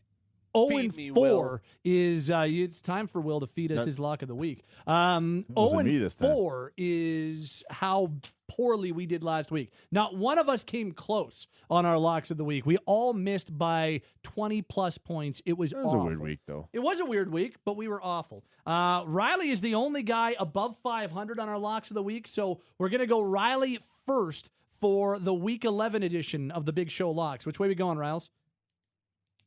This week, I am going to take the newly starting quarterback Cam Newton and the Carolina Panthers over the Washington football team -3.5. Panthers looked good last week, and Washington doesn't have Chase Young for the rest of the season, torn ACL. They're just not very good, so I think the Panthers are going to roll and win by at least 3.5 points, boys. Okay, I will go next. Logo and I are both at 500. We are 5-5 so far this season. I just told you, with Amari Cooper out, with Amari Cooper in, didn't matter. I liked the return of that Kansas City offense last week. I liked the Chiefs at home at Arrowhead.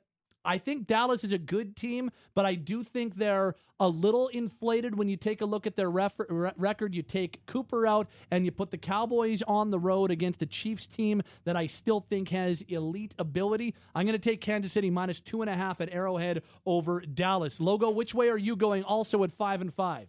I'll take the Green Bay Packers. Now, my line's changed a little bit on Sports Interaction. It's now down to -1 for the Packers. So you like it even more, don't you? Yeah, I do. At the Vikings. Divisional game, yes, they're always tight, but I think Green Bay, overall, the better team. I understand no Aaron Jones, but I think A.J. Dillon actually has filled in nicely at times this year. I think that won't be as much of a drop-off indoor stadium. You don't have to worry about, any conditions at Lambeau. I think Aaron Rodgers is going to have a field day against that Vikings team. So I like that line a little bit even better now that it's just -1 for the Packers in Minnesota. And you have been noted. I have noted it at Green Bay -1. I originally wrote it down at -1.5, but you have got it at -1. Will is 4-6. We really were feeling good about Will's pick last week on Monday night, and then it completely blew up the other way. Will's at 4-6. You're rounding us out. I debated hard between two of them. They're obviously both kind of a pick 'em. Yeah, two of them, as Espo would say. Both a pick 'em. Kyler Murray being questionable really doesn't make me like the Cardinals pick too much, so I'm going to go away from that. I'm going to go Cincinnati Bengals -1 on the road in Vegas against the Raiders.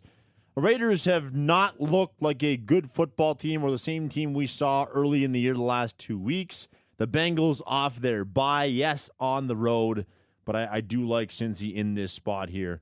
I'll take the Bengals -1. Late change, but I like it. So to recap the Big Show locks of the week, trying to get just one in Week 11 after going 0-4 in Week 10. Yeah, locks is a bit of a stretch. Big Show picks of the week. Riley's got Carolina -3.5. I've got KC -2.5. Logo is going Green Bay -1, and Will's got Cincinnati -1. So we've got 2 road favorites, 2 home favorites on your Big Show locks of the week for Week 11. We're live in the Iconic studio, powered by Iconic Electric and Controls. Community, it's Iconic. Contact them today at iconicec.ca. Speaking of the Cardinals, what's happened with them? What's happened to the LA Rams? Can either team get back on track Sunday? We'll find out not only with those two teams, but really every major storyline across the NFL. Jason Lackenfora next, all things Week 11 as we continue on The Big Show. Sportsnet 960, The Fan. You're locked on to The Big Show, Calgary Sports Talk in the afternoon. Okay, smart speaker, play Sportsnet 960. Last night, Week 11 in the NFL kicked off. The New England Patriots victorious, their 5th in a row. They're 7-4 on the season, and I would say they take a significant step when it comes to their playoff hopes in the AFC. Welcome back to The Big Show, live from the Iconic Electric and Controls downtown studio. I'm Will Nault. He is Pat Steinberg. We're awaiting our NFL insider from CBS Sports, CBSSports.com. He's Jason Lackenfora. He's a busy man. He will join us here in moments to talk all things NFL. But, Pat, we talked about it all week. The Patriots, well, I'm telling you, they are right now at 7-4. I know Buffalo still, a team that you look at and say, yeah, I probably picked them to win the AFC East, but the Patriots are not this pushover that I think many expected. I wouldn't say expected, but I don't know if we saw them challenging the Buffalo Bills like they have so far this year. No, and part of that has been a somewhat, I don't want to say not mediocre, but a somewhat underwhelming year for Buffalo, knowing what the expectations were. But, man, New England's a good football team. And I hate saying it, but they go out and execute a scheme and execute they execute a game plan really, really well. Like I give them a lot of credit. They've done a nice job of offensively tailoring to their quarterback, and Mac Jones looks a little bit better each and every week, and that defense has been good all year long. They got the best kicker in football, or one of the best kickers in the NFL. Decent team, and they don't make a lot of mistakes. I don't know if they're ever going to truly wow you. But that's a really good football team, and I get like that was a game that they needed to win yesterday. They did win it yesterday. They're going to be a playoff team, and I think they're going to be a tough out once they get to the postseason. I still think Buffalo is the best team in that division, but I think New England's going to be a wild card team, and I think they're going to be a tough out once they get there. Now, the Patriots have had their bye. The Patriots have not had their bye. The Bills have had their bye, so we'll see. There's going to be a later season matchup. Obviously, the Patriots will face the Bills twice in fairly quick succession, 20 days apart in December. We'll find out, I guess, what we know between those two teams, and you know that Belichick's going to be dialed in for those matchups coming up in December. December 6th, Patriots will play the Buffalo Bills in Buffalo.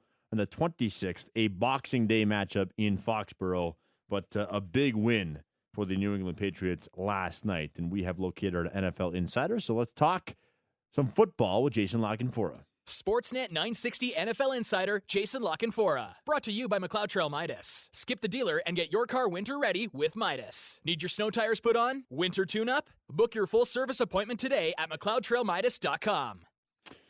Jason joins us right now, and Jay, we were just talking about the Patriots, the 5th consecutive win last night, and I don't think people expected them to be as bad as they were last year, but if someone were to tell you at week 11 they were right there with the Buffalo Bills, would you have believed them? Well, I thought they were a wild card team. I thought they'd be, have a chance to be in the mix because of the defense primarily. Mac Jones has been better than I thought he was going to be. And they had a lot of offensive line issues throughout the summer and into the early part of the season, right? Trent Brown, can he play? Guys switching positions. But they've stabilized that, and they're a really good football team. They don't beat themselves, fundamentally sound, can run the ball in a multitude of different ways, have a highly efficient quarterback. He's not going to wow you with deep ball after deep ball. They're not the most explosive team by any stretch of the imagination, but he fits with what they're doing. And the defense is really, really good. You look at what they've done on the road this year, I think that speaks to their style of play, which traditionally does, fare well on the road, and especially fare well as we head into the winter and weather becomes a bigger factor. I thought Buffalo would kind of run away and hide, you know what I mean? And that's the part that hasn't happened. Like if you'd have told me, hey, New England's going to be, 6-4 after 10, that wouldn't have shocked me, but I would have thought that maybe Buffalo was 8-2 or something like that. But the nature of this league this year, outside of a couple teams in certain instances, right? We've got a Tennessee team that's won six in a row. We had Arizona run out to an 8-0 start. Now we've got New England who've won 5 or 6 in a row, but most of the year you're not seeing teams win more than 2 or 3 weeks in a row. It's very 2 steps forward, 1 step back, right? I mean, that's kind of most of the league. No doubt. And just quickly on the Patriots, because I know you talked about them a lot in our hits this year, and obviously watched them up close in Baltimore for a number of years. And one of the, I wouldn't say underrated, but probably biggest pickups for Belichick this year was Judon. Oh, massive. I mean, and they got him for a bargain. He made more last year on the franchise tag in Baltimore than he's making per year each of the next 2 years.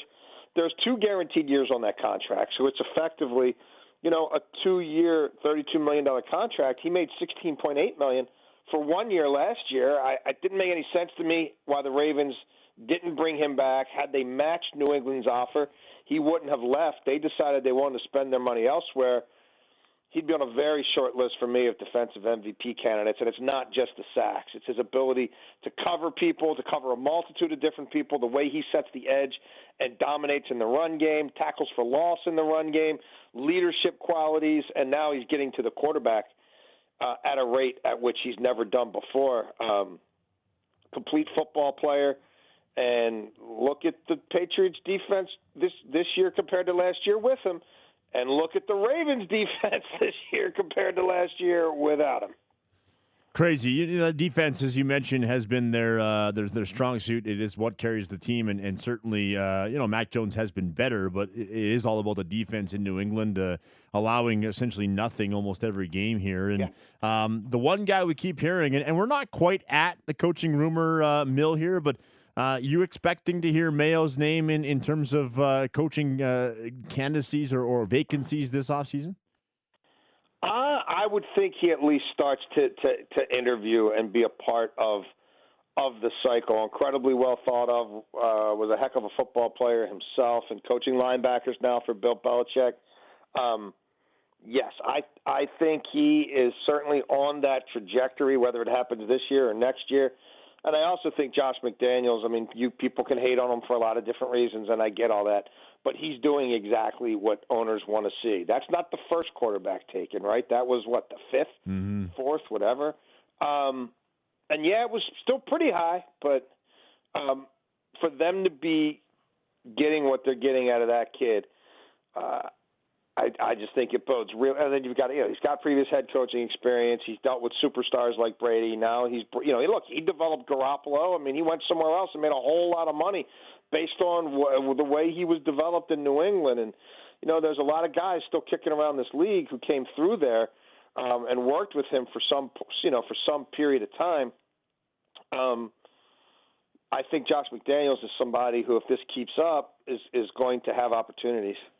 And by the way, fun fact for those that don't know, Jared Mayo's younger brother played for the Calgary Stampeders for a number of years. So, did not know that. Okay, won cool. a Grey Cup in Calgary. So that's just a nice fun fact for you on this Friday. Jason Lockenfora, our guest, CBS Sports, CBSSports.com, our NFL Insider, every single Friday.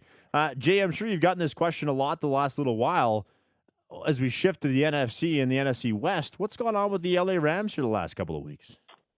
Yeah, I mean, look, the Rams go as their tippy-top players go. They're not a super deep team. They've been very short on draft picks for a while. That takes away your quality depth, right? That you don't have as many athletes,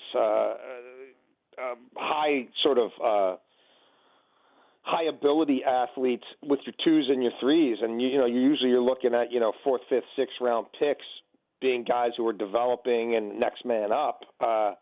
If Aaron Donald doesn't dominate, if Jalen Ramsey's not getting his hands on the ball, if they're suffering some early mistakes from the quarterback as they have lately, I don't know that they're going to overcome that against good football teams. And they haven't certainly recently. Robert Woods is a huge loss. We know that they've already had to deal with some injuries with the run game, and I do worry about the offensive line a little bit. There's some guys they're counting on who are pretty long in the tooth. And we've seen when they face, some of the elite teams like Tennessee, what that can look like. So I'm a little concerned. I'm absolutely a little concerned. But, I look at that division, too.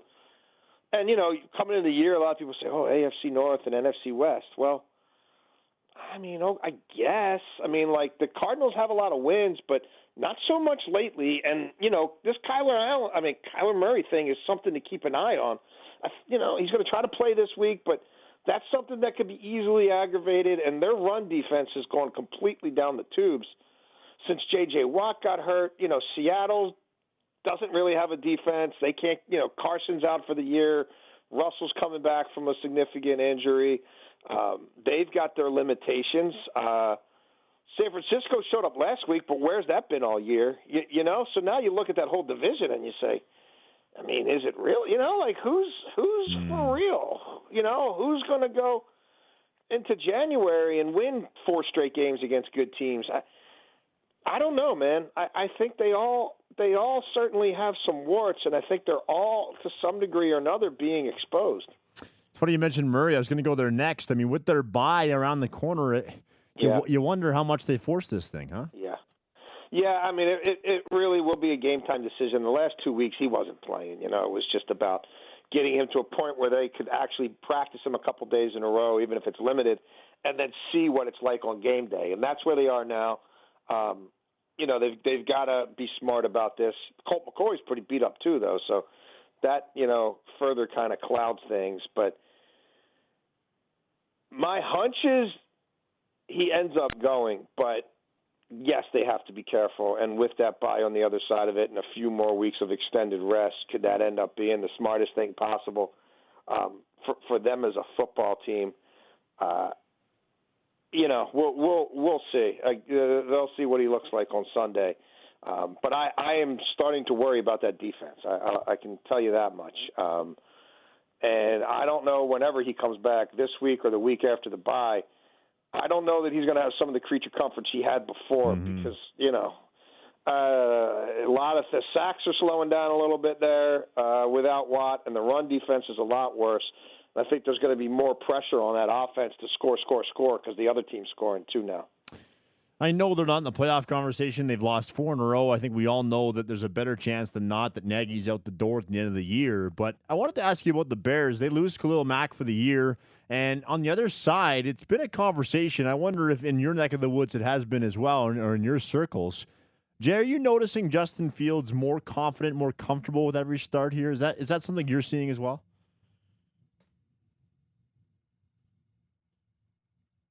Did we lose him? Did he mute himself?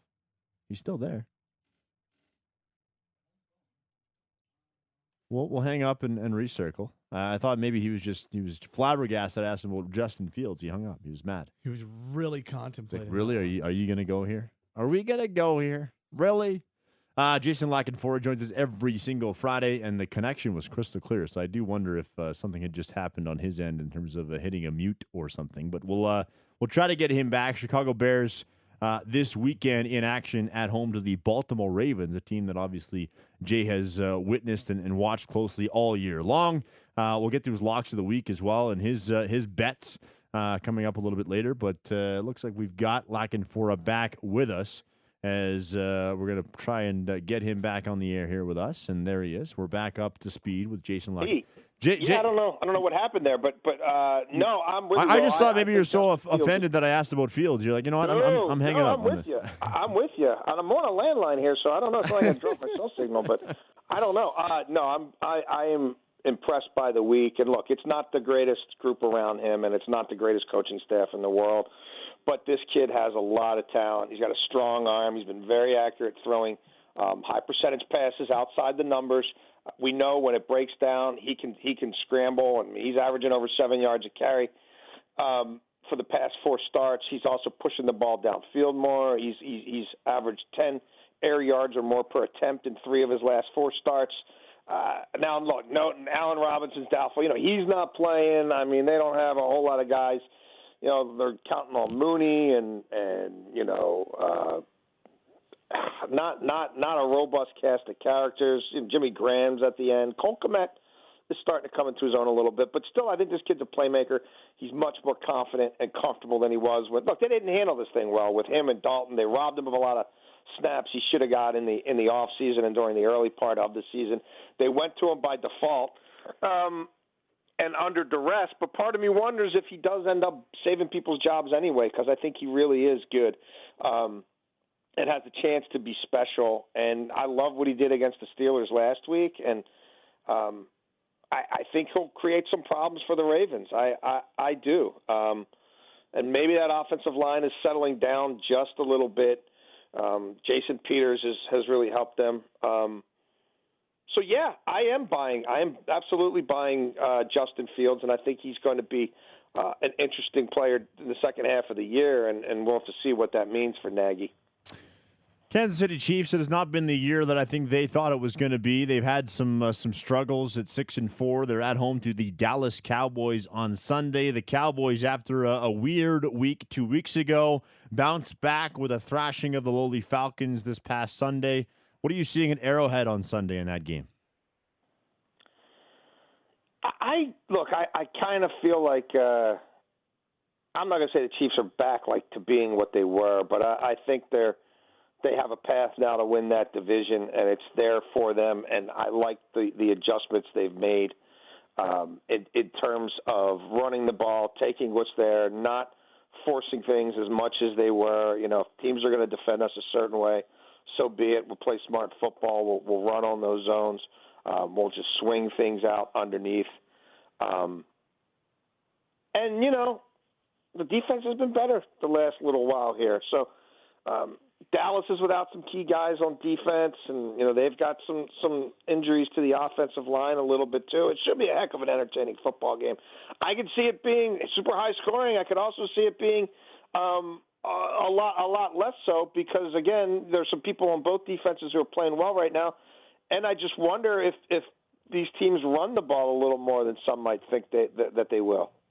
After a red-hot start, I know there's a lot of people talking about maybe the way the Chargers are playing right now and calling plays, not allowing Herbert to do what he did earlier in the year.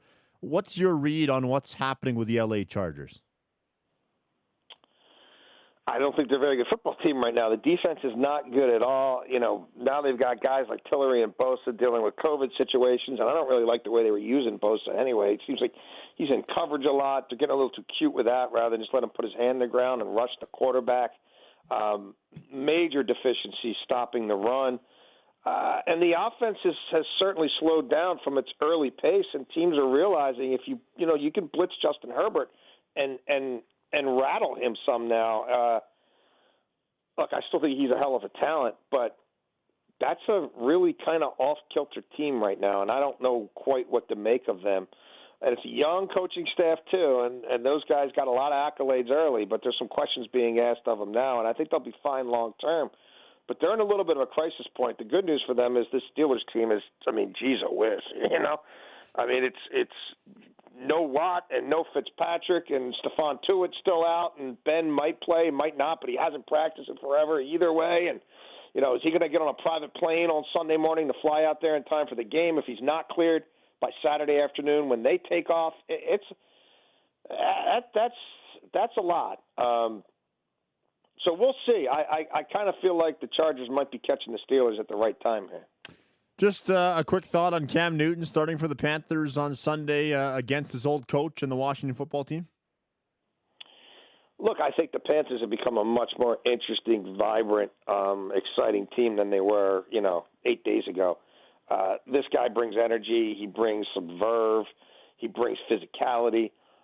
He brings leadership to an offense that badly needed it. And I think him and Christian McCaffrey in the backfield, it's going to be trouble for some teams. And, yeah, he'll have his limitations, and he hasn't been there that long. He doesn't have the whole playbook down. But I think Joe Brady will understand that the best thing for Joe Brady to do is to sort of simplify things and run some RPOs and not try to show off, how smart you are, but kind of keep it simple, stupid. And if teams crowd the line too much, I still think Cam can make you pay downfield a little bit. Not like he used to, but probably more than a year ago. So I really like it. And the defense has been really good, and there's going to be some flawed teams in the NFC that make it to the postseason, and you could see a path for these guys. Last couple for you as we get to your bets of the week. As you mentioned in your article this week, you're kind of like the New York Jets. It's not been a good run for you as of late. Let's start. Speaking of the Jets, you've got the Dolphins -3 in New York. It's moved to 3.5, but I still think that number is one you're comfortable with. Yeah, I am. The Jets have major issues going on right now, and I don't think Joe Flacco is the answer. And you look at Miami, how much they've been blitzing the last 3 weeks. They're playing with abandon on defense.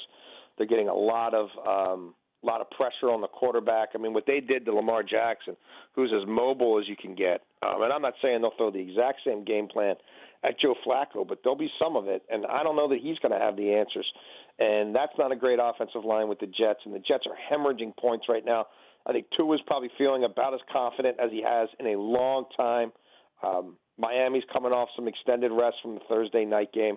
I just think these are two teams heading in some different directions. And Miami are by no means world beaters, and they still have a lot of deficiencies. But I think they're going to whip up on the Jets. I don't know what the history is, but I don't think I've seen a team worse in the first quarter than the Jets have been this year. It has just been an absolute disaster for them to start games and playing from behind every single week. I do like that pick for you. Cincinnati off a bye -1 in Vegas against the Raiders. Yeah, I mean, look, everything the Raiders have had to deal with, it eventually catches up to you emotionally, physically. I mean, you got guys visiting Henry Ruggs at his house where he's on home arrest for the horrific accident in which he may be facing a long time in prison. The Gruden thing, and now there's lawsuits, and it's just, they got an interim coach who's never been a head coach before, and the longer you go with a situation like that, the more problems tend to arise and things tend to get exposed. They're not running the ball like they used to. Josh Jacobs has been really beat up. They've got some guys on defense who can make you pay, but I think if Cincinnati just sticks to a simple game plan, a lot of Joe Mixon, Joe Burrow feeling pretty good. I think he had a time to mentally reset himself as well as physically. I don't think you'll see some of the unforced errors he had been making heading into that bye. I just think Cincinnati's the better team, and I'm not willing to write Cincinnati off. And I think they'll fight for their season a little bit here.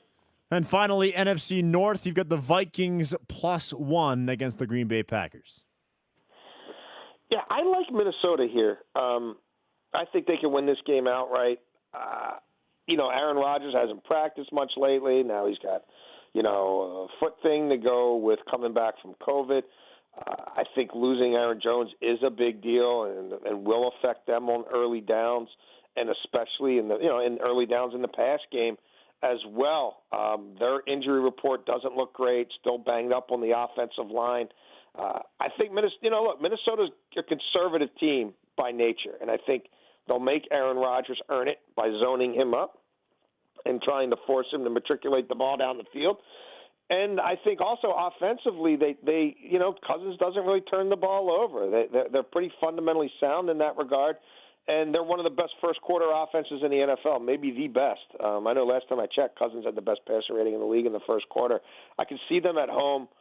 They've been pretty good when they're on their early script, getting up on a lead and being able to beat a division opponent who they did beat last year, finally for the first time in a while. I just kind of lean to the Vikings here a little bit. And just because I know you're a soccer guy, pretty big win for our country against Mexico. Oh, man. That was a fun night of soccer. I mean, the U.S. was not so great in Kingston, but watching Panama and El Salvador, and then, oh, my goodness, Panama's come back from behind again. And, yeah, I was hoping that Mexico wasn't going to steal one from you there late because it did get a little dicey. But, no, it's a lot of fun watching that program come together. And looks like now we've got, 3 giants here in CONCACAF, and we'll see how this thing plays out. But yeah, it's a little closer for comfort than I would like. But boy, oh boy, it's great to see Canadian soccer, back in sort of on the world scene again. Yeah, it's gonna be awesome if they can find a way to 2022 in Qatar. Jay, as always, man, appreciate the time. We'll talk to you next week. You got it, buddy. Have a wonderful week. Thank you. Sportsnet 960 NFL insider Jason Lockenfora. Brought to you by McLeod Trail Midas. Skip the dealer and get your car winter ready with Midas. Need your snow tires put on? Winter tune-up? Book your full service appointment today at McLeodTrailMidas.com. Had to throw that in there because I know he is a huge, huge soccer fan. Take a break. When we come back, we'll shift focus back to the Calgary Flames. Derek Wills will join us, Jacob Markstrom, Johnny Gaudreau, plus a look at a busy weekend for Calgary. All that and more as we continue. Sportsnet 960 The Fan. Daily Calgary Flames Roundtable, brought to you by Mercedes-Benz Country Hills. Mercedes-Benz certified pre-owned means a 160-point inspection. Not every vehicle can be certified, but the ones that receive that recognition are truly certified stars. Just the brand new modern day NHL record for the Flames. 6 shutouts in their first 17 games. Nobody has done that since the original 6 era began in the early 1940s, which is considered the modern day NHL. The last team to do it prior to World War II, Boston, did it in the late 1930s. Bonkers what this team has done to start the year. 6 shutout victories. 5 of them belong to Jacob Markstrom, including last night's 5-0 win in Buffalo. Welcome back as Hour 3 of the Big Show continues. It's time for our Daily Flames Roundtable. Pat Steinberg, Will Nault, another radio voice of the Calgary Flames. Derek Wills joins us. The franchise record for shutouts in a single season is held by Mika Kiprasov, 05-06. Realistically, how good are Markstrom's chances of setting a new franchise record this season? And Mika had 10 shutouts that season, right? Correct. I think he's got a great chance to not only tie that record, but break that record. The funny thing about Jacob Markstrom's shutouts so far this season, there have been different types of shutouts. There have been games where he's clearly been the best player on the ice, like the final game of the Flames' last road trip, where he made, 45 saves in a 4-0 victory over the Penguins. And then in the next game 1 of a 5-game homestand, he also had a 4-0 shutout, but made 20 saves in what was a much easier night against the Flyers. So there have been games where the team has been great in front of him, kind of like last night's game against the Sabres, and then other games where the team hasn't been all that good in front of him, and he's still found a way to record 5 shutouts this season. He's got 5 in the team's first 17 games, which means they have 65 games left for him to get 5 to tie and 6 to break. So I think he's got a great chance to break Mika Kiprasov record. Pat, you did the math earlier. What was the math again? Which math? To tie it, he had the 12% of games. About 10%? 12% of his games now. He's got to of his starts. If we say he gets, you doing math? I know I had to use my calculator. But if I actually did, if he starts 50 more games, he needs 10% of his games to be shutout wins between now and the end of the season to tie. So around 12% to end up setting a new franchise record of 11. By the way, the modern day NHL record for shutouts in a single season is Tony Esposito's. He had 15. So That's where the percentage gets high. that would be a much higher percentage. But he needs 5 in 50 or so to tie, 6 in 50 or so to set a new record. Yeah, I think he's very much in the conversation. I think it's realistic to talk about it. The one thing I would say, and I said this to Pat earlier, Derek, is that, for me, I think getting inside the top 3 and taking one of those top 3 spots in terms of franchise history shutouts in a season from Kiprusoff, that for sure is a pretty safe bet. I believe the third place spot is 7, so that's 2 more shutouts this year, 3 more obviously to get number 3 in the franchise's all-time season setting in terms of shutouts. So I think that is super realistic. 5 more, it's a lot, but the way he started, it's certainly in the conversation. You can't call it crazy, but it's still a pretty high percentage. 12% of games to finish off in shutout is crazy. I mean, overall as a team, they've got 6 already. So it's the defensive structure of this team is so improved that it's not crazy to have that conversation, and you hope that Markstrom continues to make that a very entertaining conversation, and I'm sure Kiprusoff's rooting for him to change it and beat it. But he's got to have 6 to surpass that and get 11. So we'll see. Right now, 35% of his games this year, 35% of his starts have been shutouts. Look, I have seen Chad Johnson post 3 shutouts in the month of November and then never post another shutout the rest of the year or his time in Calgary. I saw Roman Turek post like 5 in the first 2 months of a season about 20 years ago and then post 1 more the rest of the way. They are not something that is easily predictable. So do I think it's a slam dunk? No. But this is the most realistic anybody has had a shot of setting a franchise record in that regard since Mika Kiprusoff was a member of the Flames. And it's been 15 years since, more than 15 years since that season. So this is the most realistic it's ever been. And the way Markstrom is playing, it's funny, Derek, the way Markstrom is playing, he's one of the best goaltenders on planet Earth right now. And the way the team is playing makes life easy on goaltenders. And I had a couple of people, different opinions on the postgame show last night. Like, I think it was George saying, well, I mean, let's cool the Jets on Markstrom. I didn't like that signing, and this is all the team in front of him. And then somebody else was saying, well, no, team isn't even playing very well. This is all the goaltending. It's like, that 2 things can be correct here. The team can be playing really well in front of the goaltending, and the goaltenders can also be playing really well. And to me, that's what we're talking about right now. I don't think one of the 2 has to be true when both can be accurate at the same time. Yeah, and my point off the top was just that. There's been a little bit of both for Jacob Markstrom and the Flames this season. He's, again, clearly been the best player on the ice in a shutout win. And then there have been some other games where all he had to be was good in shutout wins. So that's why I think he's got a great chance to push Mika Kiprusoff's record, because for me, especially with this team, fellas, shutouts is more of a team stat, or as much of a team stat as it is an individual stat. Dan Vladar's got a shutout too. Could have 2 with the way he played against the Maple Leafs last Friday. And I just think that this is a team that, when they're right, is very sound defensively, and they're going to put their goaltenders in a position where if they stop the shots they should stop, and maybe stop 2 or 3 others, kind of like Markstrom did in last night's 5-0 victory over the Sabres, that they're going to have a chance to record some more shutouts. But, this is a team that, for me, isn't playing their best hockey right now, but they're getting great goaltending from both Jacob Markstrom and Dan Vladar.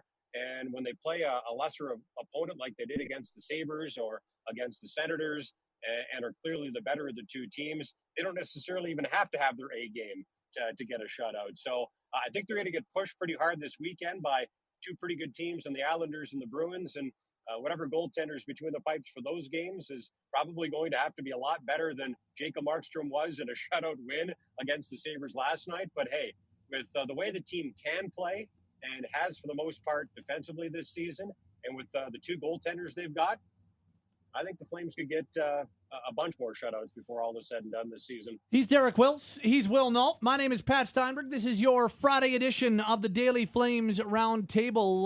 About 90 minutes ago, I threw some numbers out earlier on Johnny Gaudreau. I can throw them out again as we get into this conversation. But before throwing them out, how noticeable is it that Johnny Gaudreau is shooting the puck more right now? It's very noticeable, and I think it's so important because when he doesn't shoot it, then teams cheat pass on him, and he becomes so much easier to defend. He doesn't have the hardest shot, but he's got a quick release and a very accurate shot. How many times have we seen him score that sharp angle shot coming up the left wing side, where he finds a way to tuck the puck underneath the crossbar and just inside of the goal post? I mean, he's got a very precise shot, and it's so good to see him shoot the puck more. You know, he's a guy who has scored 30-plus goals in this league. So, you know, he is a dangerous shooter, and he's also one of the most dangerous passers in the game. So when he's mixing up and shooting some and passing some, I think he just becomes that much more difficult to defend. So it's been very noticeable and obviously pretty effective for him and the Flames that he's both shooting and passing this season. And by the way, just because we haven't brought it up at all today, Pat, that pass from Kachuk on that first goal was ridiculous. Yeah, really good. Didn't even look and found him on that breakaway feed.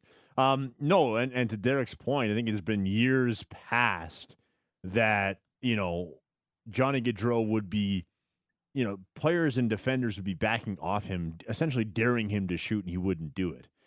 This year, we're not seeing that. He's shooting it way more, and that what is very noticeable to me is that you don't see defenders backing off like they might have in years past. And you know, I think they would have backed off because he doesn't have the hardest of shots, but it is fairly accurate. And you know, we'll see what those shot numbers look like at the end of the season. But I'd be curious to see how they do end up and stack up against his other years, Pat, when it's all said and done after the season's over, how many more shots he's taken this year. But yeah, early on in the season, it's clear the message has been shoot the puck more, and he's doing just that. And it's making defenders change the way they approach things against Johnny Gaudreau. So I think what we're seeing, and I'll throw the numbers out in just a second, what we're seeing right now, I honestly believe is a direct result of Daryl Sutter. The brand of hockey he wants the team to play, Johnny buying into that brand of hockey. And I also think one of the kind of individual challenges Sutter has had for Johnny is to have more of a shot mentality. I know that's the case because Daryl's talked about it before. He's talked about challenging Johnny going back to last season, shooting the puck more, having more of a shot mentality. And that's not to say always shoot it, but for the longest time, and one of the reasons why I think Johnny's game hasn't been as dynamic the last few years, or he hasn't been as big an impact maker, is because I think defenders became a little bit conditioned to what he's doing. And this has added a brand new element to his game. Johnny has never shot the puck at a higher rate in his career. And we're now talking about a pretty decent and decently long NHL career. He's averaging 10.59 shots per 60 at all strengths, which is about a shot per 60 minutes more than he's ever done over a full season. That's significant. Even more significantly, he's averaging 19.25 shot attempts per 60 minutes at all strengths. That is an even larger margin for the most in his career. It's not just by the eye, guys. He is attempting way more shots, way more on the power play, way more at 5-on-5, and he just has that mentality, and it's made him, I think, a step or two more dangerous offensively. You add that into the best 200-foot Johnny Gaudreau we've ever seen, a Johnny Gaudreau that has a offensive zone start below 49%, which is, again, by far the lowest in his career, no sheltering. That's why I think we're seeing the most effective Johnny Gaudreau we have ever seen. I think this is the most complete and most impactful player in all scenarios that we've ever seen in his career. Yeah, I couldn't agree with you more, Pat. And I do think that Daryl Sutter's fingerprints are all over the way that Johnny Gaudreau is playing right now. But ultimately, it's still up to the player to go out there and to play the game and to execute. And I think Johnny Gaudreau is playing the best hockey of his life right now. And it's ton of fun to watch him get back and help out defensively, to be the F1 and be the first guy in on the forward check, to engage in some battles and win some battles. And yeah, offensively, he has been one of the most dynamic players in the league for a really long time. But here's the other thing. I think confident players shoot the puck. And I think Johnny's playing with a ton of confidence right now. And that swagger has really jumped out to me in the last couple of games. And we kind of expected to see it in Philadelphia, didn't we? He always plays well on the road against the Flyers. He's got family and friends there. And I loved his quote after the game saying, hey, I don't want my family and friends to make the trip into Philadelphia and to waste their time by not playing a great game. So that was kind of cool to hear. But then he had that same kind of swagger last night in Buffalo. And again, he had 3 points, probably could have had 4 or 5 because he was dangerous all night long. So, yeah, I think Johnny Gaudreau is playing some great hockey right now, and great news for the Flames and great news for Johnny Gaudreau in a contract year as well. All right. Those are 2 pretty juicy topics. The Flames have 2 to go on this season-long 7-game road trip. Tomorrow against the Islanders and Sunday against Boston before they're finally back at the Scotiabank Saddledome Tuesday taking on the Chicago Blackhawks. We will talk to you tomorrow on a game day, Mr. Wills. But for now, enjoy the rest of your Friday. Thank you, sir. Looking forward to it, and enjoy your Friday night, everybody. Daily Calgary Flames Roundtable, brought to you by Mercedes-Benz Country Hills, your official drop-off location for coats for Calgary. Drop your coats off today at Mercedes-Benz Country Hills. By the way, can't wait. Can't wait for tomorrow. Just because it's a new building, I always have the building nerd in me that you get to see a new one, and I think the Flames are in tough. It's going to be a charged-up crowd who has not seen their Islander team all year. Started the season on a 13-game road trip. And now they open up UBS Arena. That's what we're calling it, UBS Arena, right? I don't think that's right. No. UBS Arena opens officially tomorrow at Belmont Park in Elmont, New York. That is no word of a lie. Belmont is in Elmont. Belmont Park is where they run the Belmont Stakes. And they dropped the B. And the city's name is Elmont, New York. I'm not kidding you. Go look it up. By the way, capacity for the new building is 17,000 for ice hockey. So 17,000 plus SRO, I would assume, tomorrow for the grand opening. It's going to be charged. I cannot wait to see what that atmosphere is like. It'll definitely have an Islanders team that I think maybe a little below expectation for what you would have wanted to see as an Isles fan, but I think they did a pretty decent job of treading water on a 13-game road trip. I was going to say, you have to take in consideration that they've been on the road for 13. And that they're what, a game below 500? 5, 6, and 2. So they've gotten points in 7 of the 13 games on the road. Like, you don't do 13-game road trips in this league. You do when you have an arena that's being built, and that's why this happened. But they get to come home, and now they'll have a heavy home schedule for the rest of the year. I'm just going to quickly, just because I like doing math on the air now. So they've played 13 all on the road, 82 minus 13. They have 69 to go. Nice. So 41 divided by 69, 60%, just under 60% of their remaining games will be played at UBS Arena. And you know what? New York. I know Calgary's played 6 at home, but after this road trip, they will have played 13 on the road. Yep. And then I don't want to do the math again because it's no, bad. Calgary will have heavy home here in a little bit. Somebody's, I swear, Belmont in Elmont, Belmont Park in Elmont, and then they dropped the E. Or maybe Elmont came first, and then they're like, you know what? Instead of calling it Elmont Park, let's just add a B to it, and we'll call it Belmont Park. But I swear, I'm not lying to you. We're live in the Iconic studio. I'm not lying about that either. Powered by Iconic Electric and Controls. Community, it's Iconic. Contact them today at iconicec.ca. Want to talk a little bit more about Gaudreau. Want to talk a little bit about Markstrom. And what about Andrew Mangiapane and Team Canada? All of those topics and more. Eric Francis Friday kicks off the Sports Drive at 5 at the top of the hour. Stay with us on Sportsnet 960 The Fan. The fastest hour of radio in Calgary. This is the Sports Drive at 5 on Sportsnet 960 The Fan. Let's get to it. Welcome to your Friday drive home between Flames games. They hammer the Buffalo Sabres 5-0 last night, 6th shutout in 17 games. They've got the New York Islanders to open UBS Arena tomorrow, 5 o'clock face-off, right here on Sportsnet 960 The Fan. Lots to get to. Kamar Jordan of the Calgary Stampeders is going to join us on the Sports Drive today. Lots of Flames talk as well, including right now with Sportsnet's Eric Francis. It's time for Francis Fridays, brought to you by Hyatt Infinity, offering winter tire swaps from just $59.95. Book your appointment now at Calgary's original Infinity destination, Heritage Meadows Road on Luxury Lane. We say hello to Eric right now as the Flames have 6 shutouts in 17 games to start the season. No team in the modern day history of the NHL has ever done that, franchise. Like, I cannot wrap my head around what we're seeing right now. It is, we knew that, come on, no one's surprised that this team is better defensively than it has been in the past. But yes, of course, we're all amazed at just how proficient they've been defending the goal and how good the goaltending's been. Not just Markstrom, and Vladar was a big question mark. I know none of us have forgotten that, but you know he's come through playing brilliantly, and it's just you know, to me what's amazing is that they're second stingiest NHL team right now in terms of goals against average, but they're also right near the top in a whole bunch of offensive categories.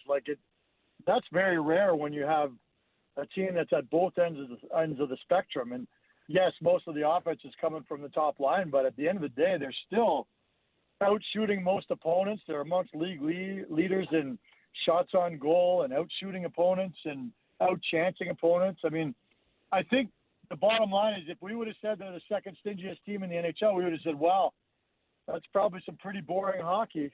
But it's not. It's been pretty entertaining hockey. They've been a very entertaining team at both ends of the ice. Yeah, the games for the most part have been far more high pace, up tempo, all that type of stuff than I think a lot of people were expecting this year. We have seen, it's funny because in the last 9, they still have lost 6 of their last 9 games, albeit by getting points. In the 6 losses, they've scored 10 goals. In the 3 wins, they've scored 15 goals. So there is kind of a strange discrepancy going on right now.